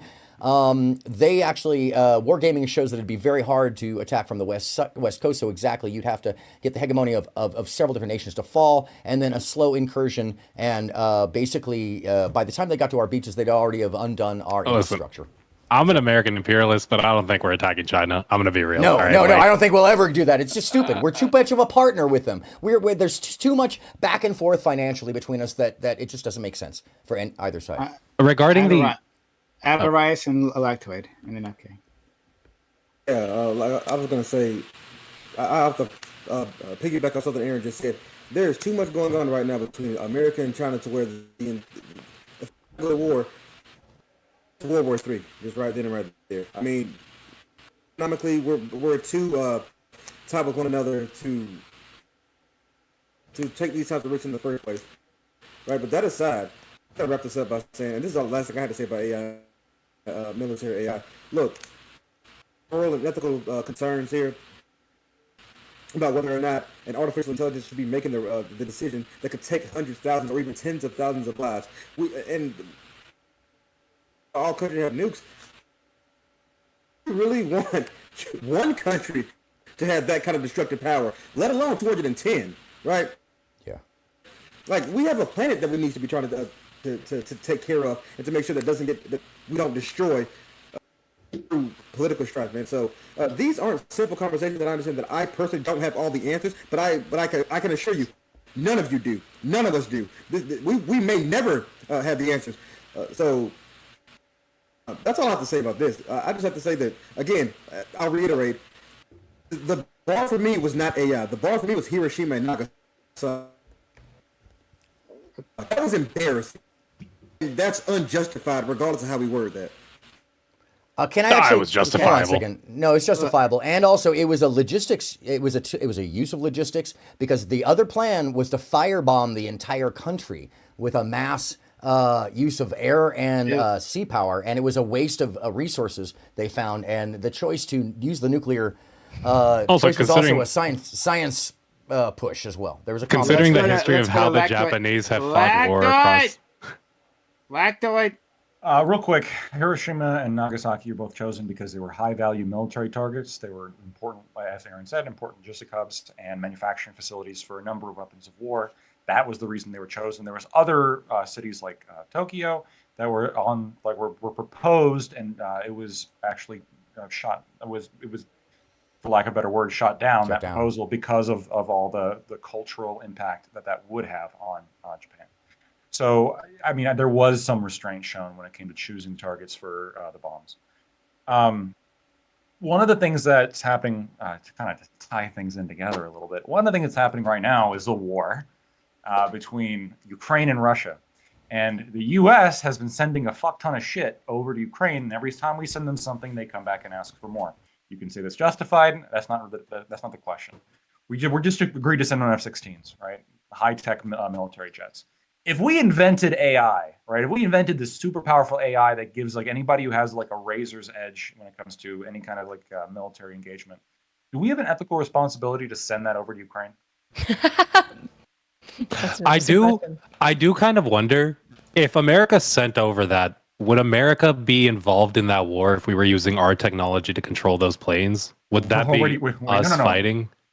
No, would that be like more of like us fighting rather than the Ukrainians fighting? Because that's what I was thinking about. That's what I was thinking about when this was proposed, right? What if one of these planes goes like somewhat rogue? That's not just an accident, right? That nation is responsible for that plane and whatever it causes. Yeah, no, I don't think we have an ethical responsibility in order to share that level of technology with everybody. Like if we were fighting a proxy war geopolitically and we had the ability to end the war with nukes, do we have a responsibility to use the nukes? And the answer is no. Despite MacArthur in Korea, he literally wanted to nuke China with like 6 tactical nukes in order to end the war. Yes, that would have been. You bring that up. That would have been fucking wild. So no, I don't think we have an ethical responsibility. I think while horrible, Liberalism teaches us to value the individual. So whenever an individual is murdered, killed, raped, robbed, destroyed, we view that as like a cardinal sin in our moral system. But the truth is, we also have a responsibility to like global stability, where on one hand, we would have won the Korean War had we dropped 6 tactical nukes on China, but we also probably would have obliterated a few million Chinese people. And I think that if we'd killed like, I don't know, 2 to 3 million Chinese people in like nuclear hellfire, I don't know if we would really have that much more of like a moral claim higher than the Nazis. But these don't. Yeah. So like, I think the issue is we're expecting these AIs to go in and like be like, ah, yes, you should just nuke this country to get what you want. But like the reality is they're gonna do what we want them. We could give them these like questions of like, well, we don't actually just want to kill everyone. We want to do this in a way that keeps the most amount of people alive. Like, what do we get? And Well, like the so more data it this is- has, and it's gonna have better data considering it's like This a is the U.S. problem. military. This is the Yeah, problem like, that you trolley, guys keep trolley guys, bombs right? with hundreds of thousands of lives. you guys keep like focusing on the nuclear problem. Like, oh, okay, like because I guess maybe it's a limit to your imagination. So you're like, well, we don't want to give the AI the ability to launch the nukes. Okay, pretty simple. But that's not the only reason why we like when we're talking about other weapons, we ban them for all kinds of reasons, right? So we can kill a lot of people. Like we can assemble an army and we can go through a town and it can wipe them out, right? And it's I mean, like the actual wiping them out is problematic, but still, like that's the thing that can be done. We can use a missile. Right? You can. Let's actually talk about military bases. Right? We're attacking a military base either with men or we're attacking it with a missile. All that's legal. What's not legal though is to use a chemical weapon there. Why? Mm-hmm. If it's, Well, we've agreed if it's on that. effective, of course, lactoid. Oh yeah, and then if it's effective, then why don't we do it? Because there's more. There's more Basic than human just like. reciprocity. We've Yeah, agreed on it too, right? We've gotten other nations. I think like 190 something are now agreed upon like the CWC. Obviously, yes, this is what I'm talking about. Why is that the case? Why? Because is the it- effects effects of them are too problematic, right? It's the same with biological weapons, right? Biological weapons could become something that like not only affects the people you're at war with, biological but weapons are different. wait. Biological weapons It are not different only because affects they can mutate. No, hold on. It's But we're again- talking about this. Why? Hold on, 1 second, please. Why are you interrupting me? I don't know why you're doing that. Knock it off. I asked myself the Okay, same question. thank you. Like when we're talking about, like for instance, chemical weapons aren't a thing unless they like linger in the environment, which is a separate thing. But assuming a chemical weapon disperses after it's been launched and it can kill, like wipe out a military base, right? Well, why not use this, right? Can I answer that? A psychological effect that is important. If we had, for instance, a swarm of like tiny drones, right? Maybe like bees, right? Like killer robot bees, and they attack that base, right? And you saw the we had visual documentation of this, and you saw how those soldiers die. Like that would have an effect on the populace that owned that military base and the populace that launched it. And I think that would be a reason to have restriction. Hey, whatever this is, these swarm AIs, those things aren't allowed. So that's why I'm saying I'm trying to like move past. Yeah, like, we can move past nukes. Well, it's about it's always about like controlling collateral damage. I think the issue with the chemical stuff, for example, is that it's so I know that you're like maybe in a theoretical we can make a chemical that doesn't have, but my understanding is, especially Corey could probably back me up on environment, when it comes to like chemicals that are strong enough that like kills mass groups of people, these things like tend to linger in the environment and like probably get into the water table and like are probably broadly not affect super good for animals in the area. But it's not just collateral damage. Sorry for interrupting, but if I could just finish my thought, I'm sure that Sure. there's more than collateral damage. So feel free to add on afterwards. What I would say, what's separate with the bees, is that there isn't this like the killer AI bees. Is that the killer AI bees aren't going to be having this collateral damage like a bio warfare or a chemical weapon. Okay, I have to address this. So the so horrific. So like imagine like a swarm of a swarm of bees like crawling up your fucking dick hole in order to kill you and shit. Like obviously you can win the war. If I'm fighting an enemy that has robot bees that'll crawl up my dick hole in order to rip out my guts, I'm quitting the next day. Like I don't care about morality, I don't care about genocide or ethnocide. I'm quitting the time there's dick bees, all right? Dick bees. But moving past the dick bees, part of the reason I'm sure that collateral damage is definitely part of the motivation for why we like regulate certain stuff out of warfare. However, another thing is the effects on the troops and whether or not it's quote unquote humane. Now, getting shot still fucking sucks. Nobody's going to deny that shit. But when it comes to like sarin gas or VX or anthrax or any of that kind of shit, you basically have prolonged human suffering for days upon days upon days upon days. And then if you want to wonder whether or not there is actually a moral difference to getting shot with a shotgun blast versus fucking dying of anthrax over the course of a week, all you have to do is ask the people who actually medically take care of people who are shot with shotgun blasts or who fucking die of anthrax slow. Like there is a huge qualitative difference that is part of the human calculation, which is why we can't forget morality. Right, but I guess but my question would be, why would we assume that AI weaponry would be like amassing this like large amount of inhumane treatment when versus something else?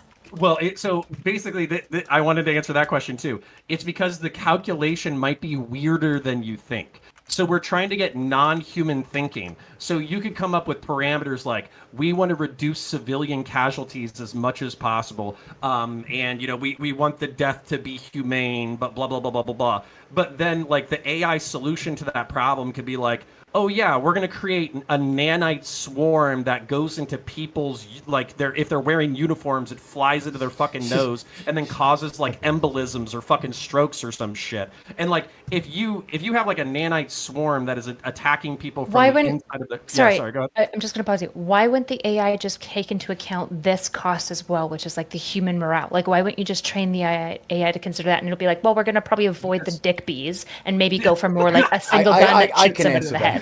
Because it doesn't know the difference. Because it's as big. One, when it's starting out, it doesn't know the difference, so you wouldn't just want to pull it out of the lab and send it into the world. Nobody's saying that. Well, Also, okay, like, but then two, we haven't taken into account that there are probably people who will have access to AI who are like Lactoid, who fucking love dick bees. They love nanite embolisms. They think it's the fastest way to end a war. Okay, hold on. The tech you guys are talking about. Hold on. Would you guys all agree? Would you guys all agree that it's really bad to get your own soldiers' morale down by imposing mass amounts of human suffering on the people you're in conflict with? Would we agree that that's bad for If U.S.? I was on the team with dick bees, I would have the highest morale. Unfortunately, our group and wait, if we have that type of technology that can like...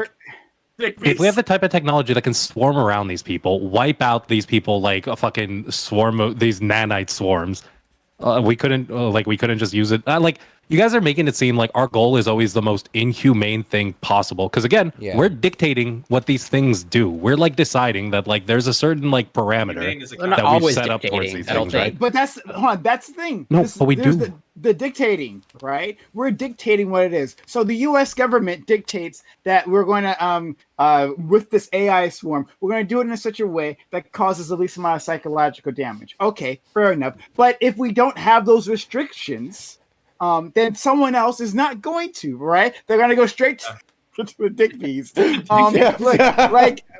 this is why I brought up chemical weapons. And Erudite, I hear your point about like, you know, the collateral in terms of the environment, but that's what I counted for that. Even if we had a weapon, and I'm not a chemical weapon expert, all right, I'm out there, but if we could develop a weapon that we could launch and it didn't have that environmental collateral, like it dispersed, like you launched it dispersed over a large area, it killed, and then it dissipated, right? Like it oxidizes and it's gone. It's no longer a problem for anyone. If we did that, but it looked like sarin gas, right? It looked like chlorine gas in terms of its effects.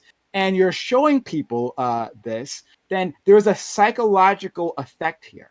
On who specifically? But no, on lots of people. On the populace. I know. I just want to get specific here because I'm trying to understand your position. So when you're saying it's having a psychological impact, what specifically are you weighing as evidence against the special chemical bond which is the proxy for the AI.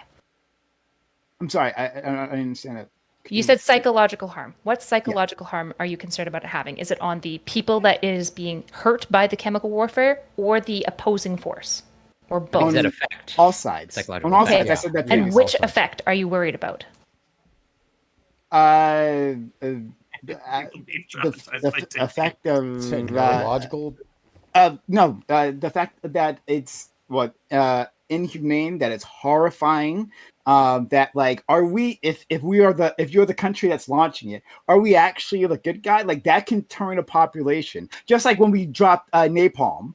And we saw the girl like running out of the village forest. No, I am understanding you. So then my response immediately is, we would just teach AIs to take that in consideration, because AIs, if they want to win a war for us, probably don't want to cause mass riots and insurrection in the streets, because the treatment of them, they keep cutting off dicks everywhere and making sure that the enemy force is maximally suffering before they die. Like right? the goal That's of probably not going to help the country win the war. We don't have the evaluative system. No. Okay. So we're focused too much on nation states at this point. But even then, even if you want to focus on nation states, not all nation states are going to act the same. And this is why I'm talking about restrictions in the first place.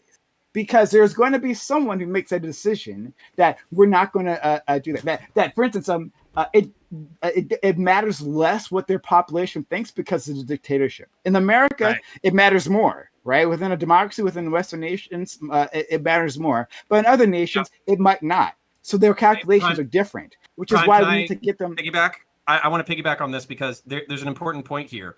If you had no suffering death with 0 casualties for your side, with 100% casualties and 100% accuracy, then you've basically handed somebody like the key to totalitarianism, whoever is in charge of that system.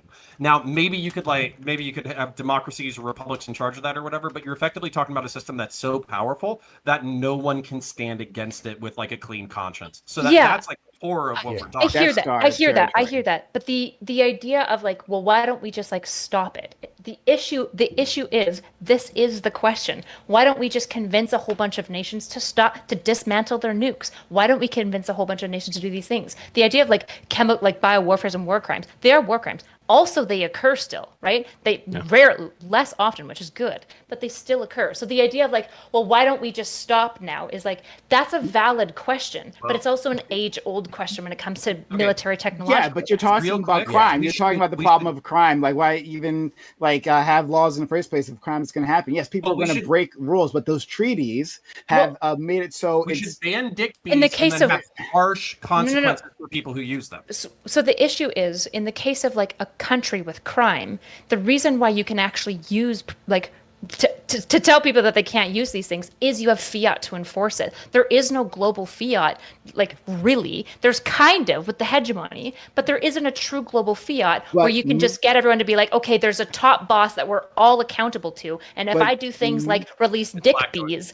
I'm in trouble. Nuclear anti-proliferation has worked. But nuclear anti-proliferation, the ban on chemical and biological weapons has worked. You're correct. It happens sometimes. But it doesn't happened just in Syria. But like these things have worked. So I'm saying it can work within AI. So hold on, I got to go to Lactoid. He's been waiting so long in Corey. I appreciate it. So I want to make just the record completely clear. So Counterpoints has said multiple times, he's brought me up and said that I am in favor of dick bees. I want to be very clear. I am indeed in favor of dick bees. I think this is a great idea.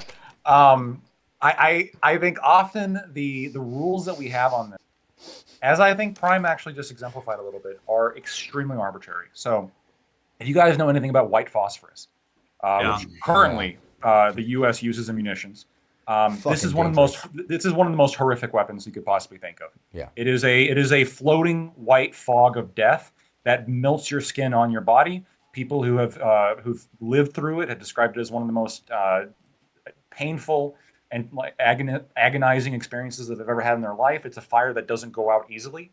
It's very similar to napalm. If you could imagine napalm being a floating fog going over you. Water makes it worse. Don't let it get on your skin. That makes it worse. It's an absolutely wild weapon. That is not a banned, but tear gas is. Right? Tear gas, a non-lethal agent that we use to control riots, we can't use in war.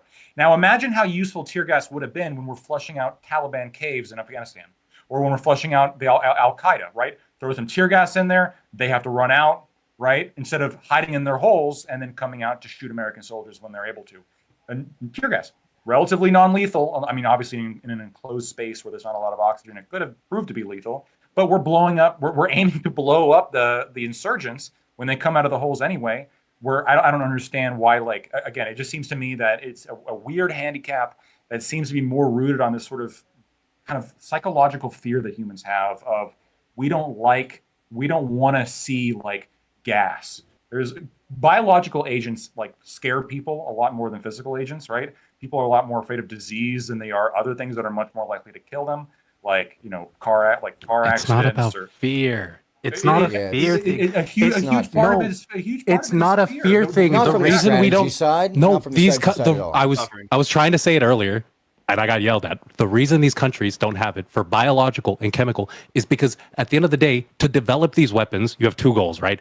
One, you're making this weapon as deadly, and it's not really deadly. You kind of want to make it as much suffering as possible so that it like takes out as many people as possible, where people are dying, but they're dying slowly, right, and debilitating their army. And two, to develop these weapons, you need a lot of tech and you need a lot of test subjects and dangerous equipment that you kind of don't, like other nations don't want just being transported around, right? When you're developing biological weapons, that's like really dangerous because if something happens, you have a whole region just fucked, and then you have the risk of that spreading somewhere else. When you're developing chemical weapons, there's a lot of chemicals that are transferring around that these bigger nations don't want just like willy-nilly going everywhere, right? There's again the threat to like environments.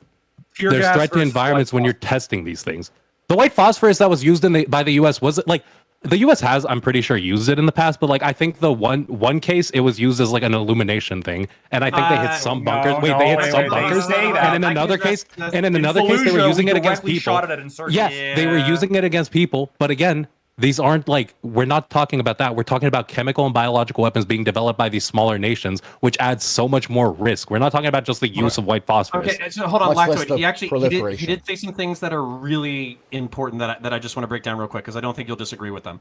So, and you are right. Like, I'll just tell you that you're right. Like, we used illumination as an excuse. We used concealment as an excuse to launch white phosphorus at fucking people. Now, to be fair, this was during the Second Battle of Fallujah, in which we gave them 6 months of warning saying, hey, everybody who's a civilian, get out of the city. If you're not a civilian and we come in, we're going to fucking kill you. So for me, if like you got the 6 months heads up and you got to build your spider holes and your booby traps and your Home Alone fucking sabotage devices and all that kind of shit, I don't give two fucks if you get fucking white phosphorus. Now, that being said, what FK just said that I think is really, really pertinent that we have to pay attention to is that like anthrax, botulism, VX, all of that kind of stuff, part of the reason isn't just the suffering that it inflicts on human beings, which we should care about because there are good and worse ways to die. What we should also care about is whether or not these things are risky in these like small countries. The perfect example being that in northern Iraq, they actually discovered like anthrax and botulism factories left over from the 1991 war that weren't in control of the government. They were in control, or they were being controlled by a jihadist organization. So the only reason why that wasn't being used was because of a lack of imagination and logistics on behalf of the jihadist organization. So like, these things, whether or not they proliferate to smaller, potentially failed states is incredibly important. Sure, I get that, and I can see how perhaps like biological things that can cause like a worldwide pandemic, perhaps are. Although it doesn't have to be worldwide. Even chemical can fuck a region. Weaponized anthrax, I'm pretty sure like is. Maybe I'm wrong about this. My understanding is that it might deactivate after a certain amount of time. It's relatively targeted. It's only going to kill a few people. It's still not great for the person who's suffering from it. Well, of course, but neither is white phosphorus, neither lead poisoning from bullet wounds. That's another thing that people don't talk about. White phosphorus isn't legal everywhere. I just want to put, you just like through that. Like white phosphorus is illegal, like in I think the majority of the world, but the U.S. uses it. I believe Israel uses it as well. Israel uses it. Russia uses it. Like it has been used in wartime. And we have a phosphorus tip. And so we use that. America like uses that. That's okay. We can attack that. But we don't use tear gas and we don't use bayonets because that's cruel. Yeah, no, look, I get you, dude. Like, if you want me to complain about the way the military works, then I'll complain. We also use fucking cluster bombs when other places have banned that. So yeah, it fucking sucks. Let's not do any of that shit. But so I hear you on the tear gas. I think tear gas is actually a really interesting conversation. Yeah, tear gas would make sense against like flushing out the Taliban. I want to hear from Corey and then Aaron. Well, I'm pretty much going to expand on what's just been spoken about, and I guess maybe to, make it more clear or to understand Lactoid's position better, as in pretty much like everything's fair for you in war, as in like biological weapons like should be on the table of like pretty much something customized biological. I could start using my imagination pretty easily of cooking up something that's like pretty horrific, and then that could also be like genetically targeted as well. Yeah. So if you're at war and your goal is to like force another country into being like, we were at war with the Taliban, right? Like, so I think it would have been incredibly useful if we could have used tear gas on wide areas of mountains. Not what right? I now I know you can get like super creative and you could like, what if dick bees? I'm okay with dick bees. If I'm okay with dick bees, I'm pretty sure there's nothing. I'm pretty okay with anything. Okay, so then why not just answer my question directly? As in biological weapons, like that is permissible to you. Why not just say that by the U.S. By the U.S. Oh, okay. So then I want to get that on the table. Then yes. So you do want other countries? I'm okay. Well, ideally, no other country would. Do you have want Libya to have dick bees? No. I don't want. Hold on. I don't want any other country to have anything. I just want the U.S. to have a military. Like I'm the ideal, right? So like any way that we can minimize their weapons and maximize our own, like AI, like getting our own AI, I'm in support of that. Yeah, okay, that's pretty much what I wanted to get out. I don't know why you had to like dodge it. Including dick bees. Yeah, okay, but dick bees only for the U.S. Not for Canada either. But like, why would I ever? I would be against Iran getting rifles. Like I don't like the idea of my opponents getting any kind of weapon. Yeah, and allies can become enemies. And look. Fair. We didn't say so before in that last topic, but the top two foreign investors, wealthy foreign investors in the housing market, are the Chinese and Canada. As I've always said, they've been trying to undermine us. I have been advocating for it, and longtime viewers will know. An American military first strike on Toronto. So, look, I'm here with that. Come on, with Toronto, yeah. Leave Montreal. Leave Montreal. You get a 6-month warning. The white phosphorus rays after that. I'm okay with the degens from upcountry. Lactoid is right. Like, if the Canadians get their hands on these weapons, they are gonna think.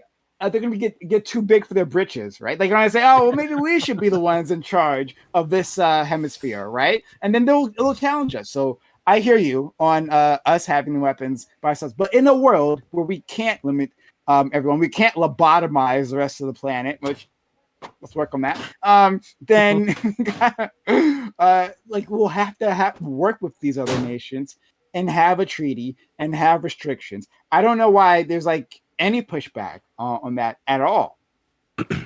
I don't think the pushback comes from, at least not for me. The pushback on like treaties and stuff doesn't come from like, that's a bad idea. It comes from the issue of the question of how do we actually do that? How do we get, for example, Russia to sit down with Ukraine, to sit down with China, to sit down with America, and all agree to the same like codes of conduct, all agree to simultaneously at the same time disarm their nukes, get rid of their AIs, disband their military. Like, how do we get Iran and Libya to agree to that as well? I'll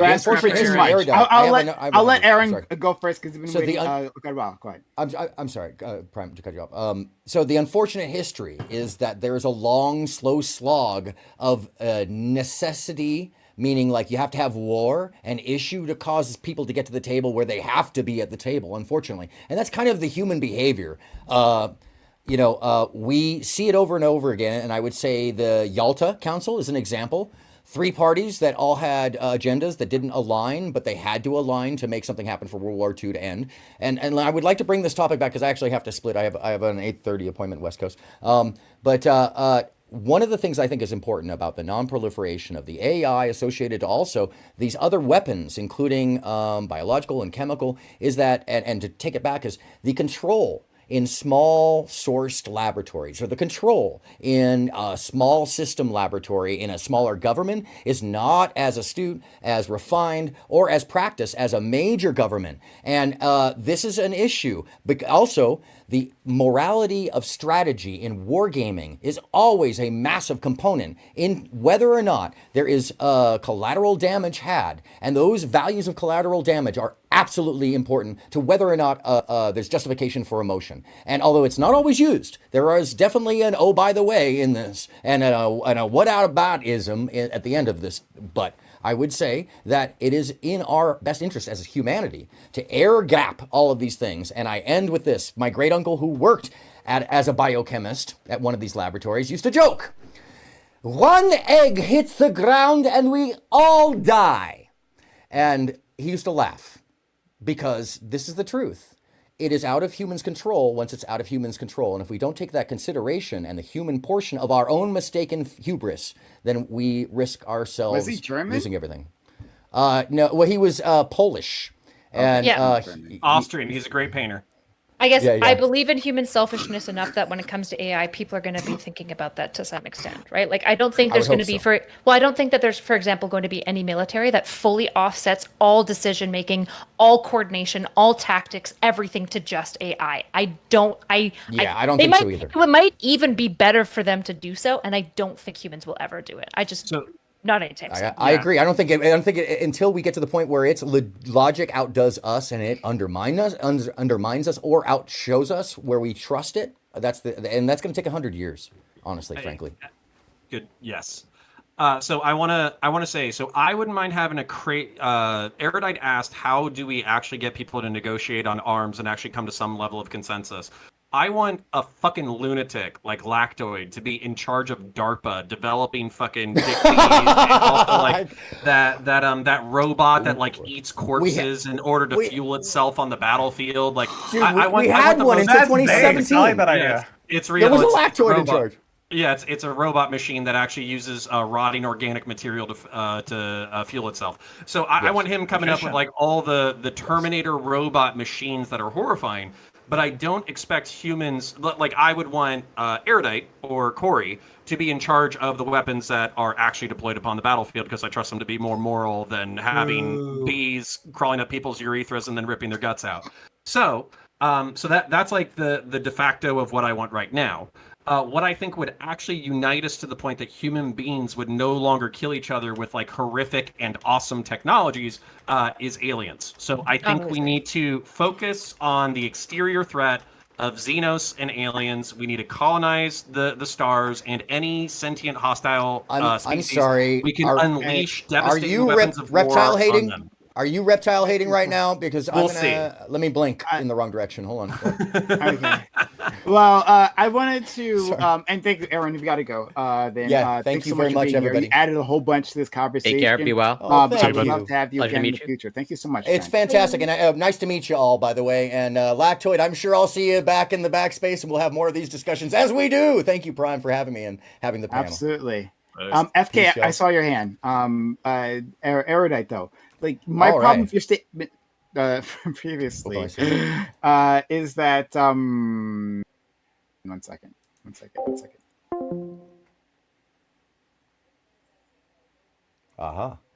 There we go.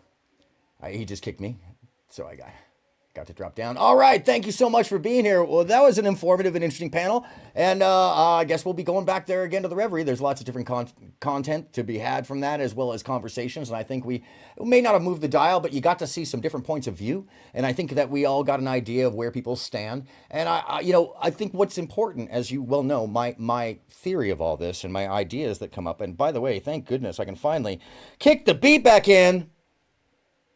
Can I? Can I kick the beat back in? Oh, no, because I turned it all off.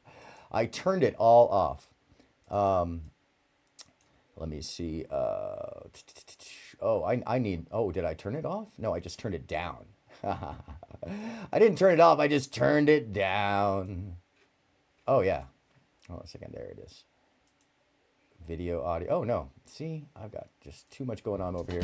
Hey!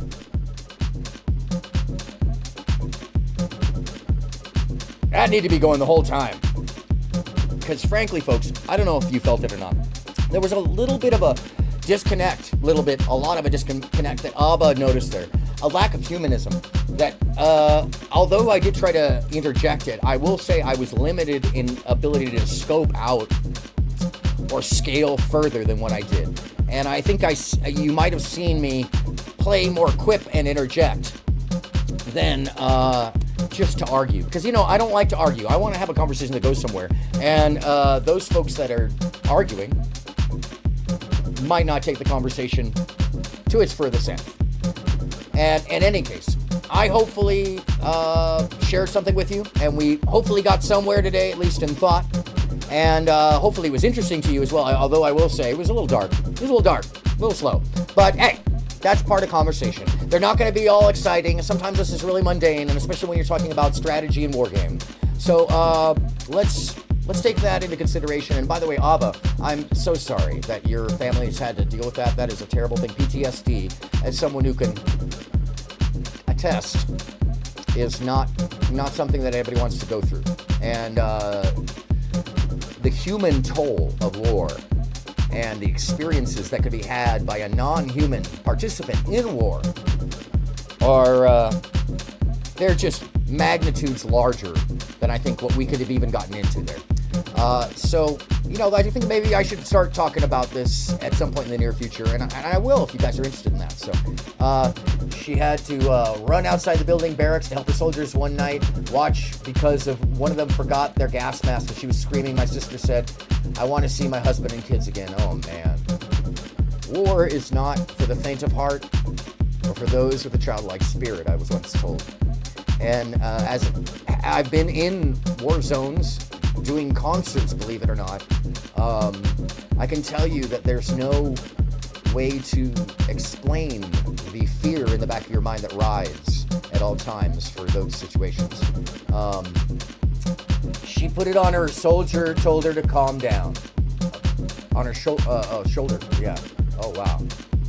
It's so rough. And the experiences that people have could be magnified if, in fact, say AI was let loose to run soldiers, which I don't think it will. I think the point that we came to is that it's not going to be directly involved in it, but I also know that it is currently, and they're trying to find the line where it fits.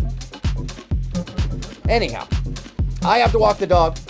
I have to make some dinner. I have to make some phone calls. And thank you so much for joining us. I hope we all got something out of this evening. And as usual, the only thing I can ask of us all, beyond our thought and own motion in our lives, meaning taking action in the real world where we can, where it makes sense, having the conversations to open ourselves up to the ideas so that we know they exist, so that the conversation we have, and so you know who's out there talking about this. These things are important because our associations matter, our words matter, our behaviors matter, and love matters. Love for each other, empathy for the world, humility. Yeah, folks. Once again, the only thing I can ask of you, reach your hand on out to your friends. Remind everybody, we're all best when we work together. And at the end of the day, when we remind each other that it's very important that each one says, at least to somebody, hey, by the way, look out!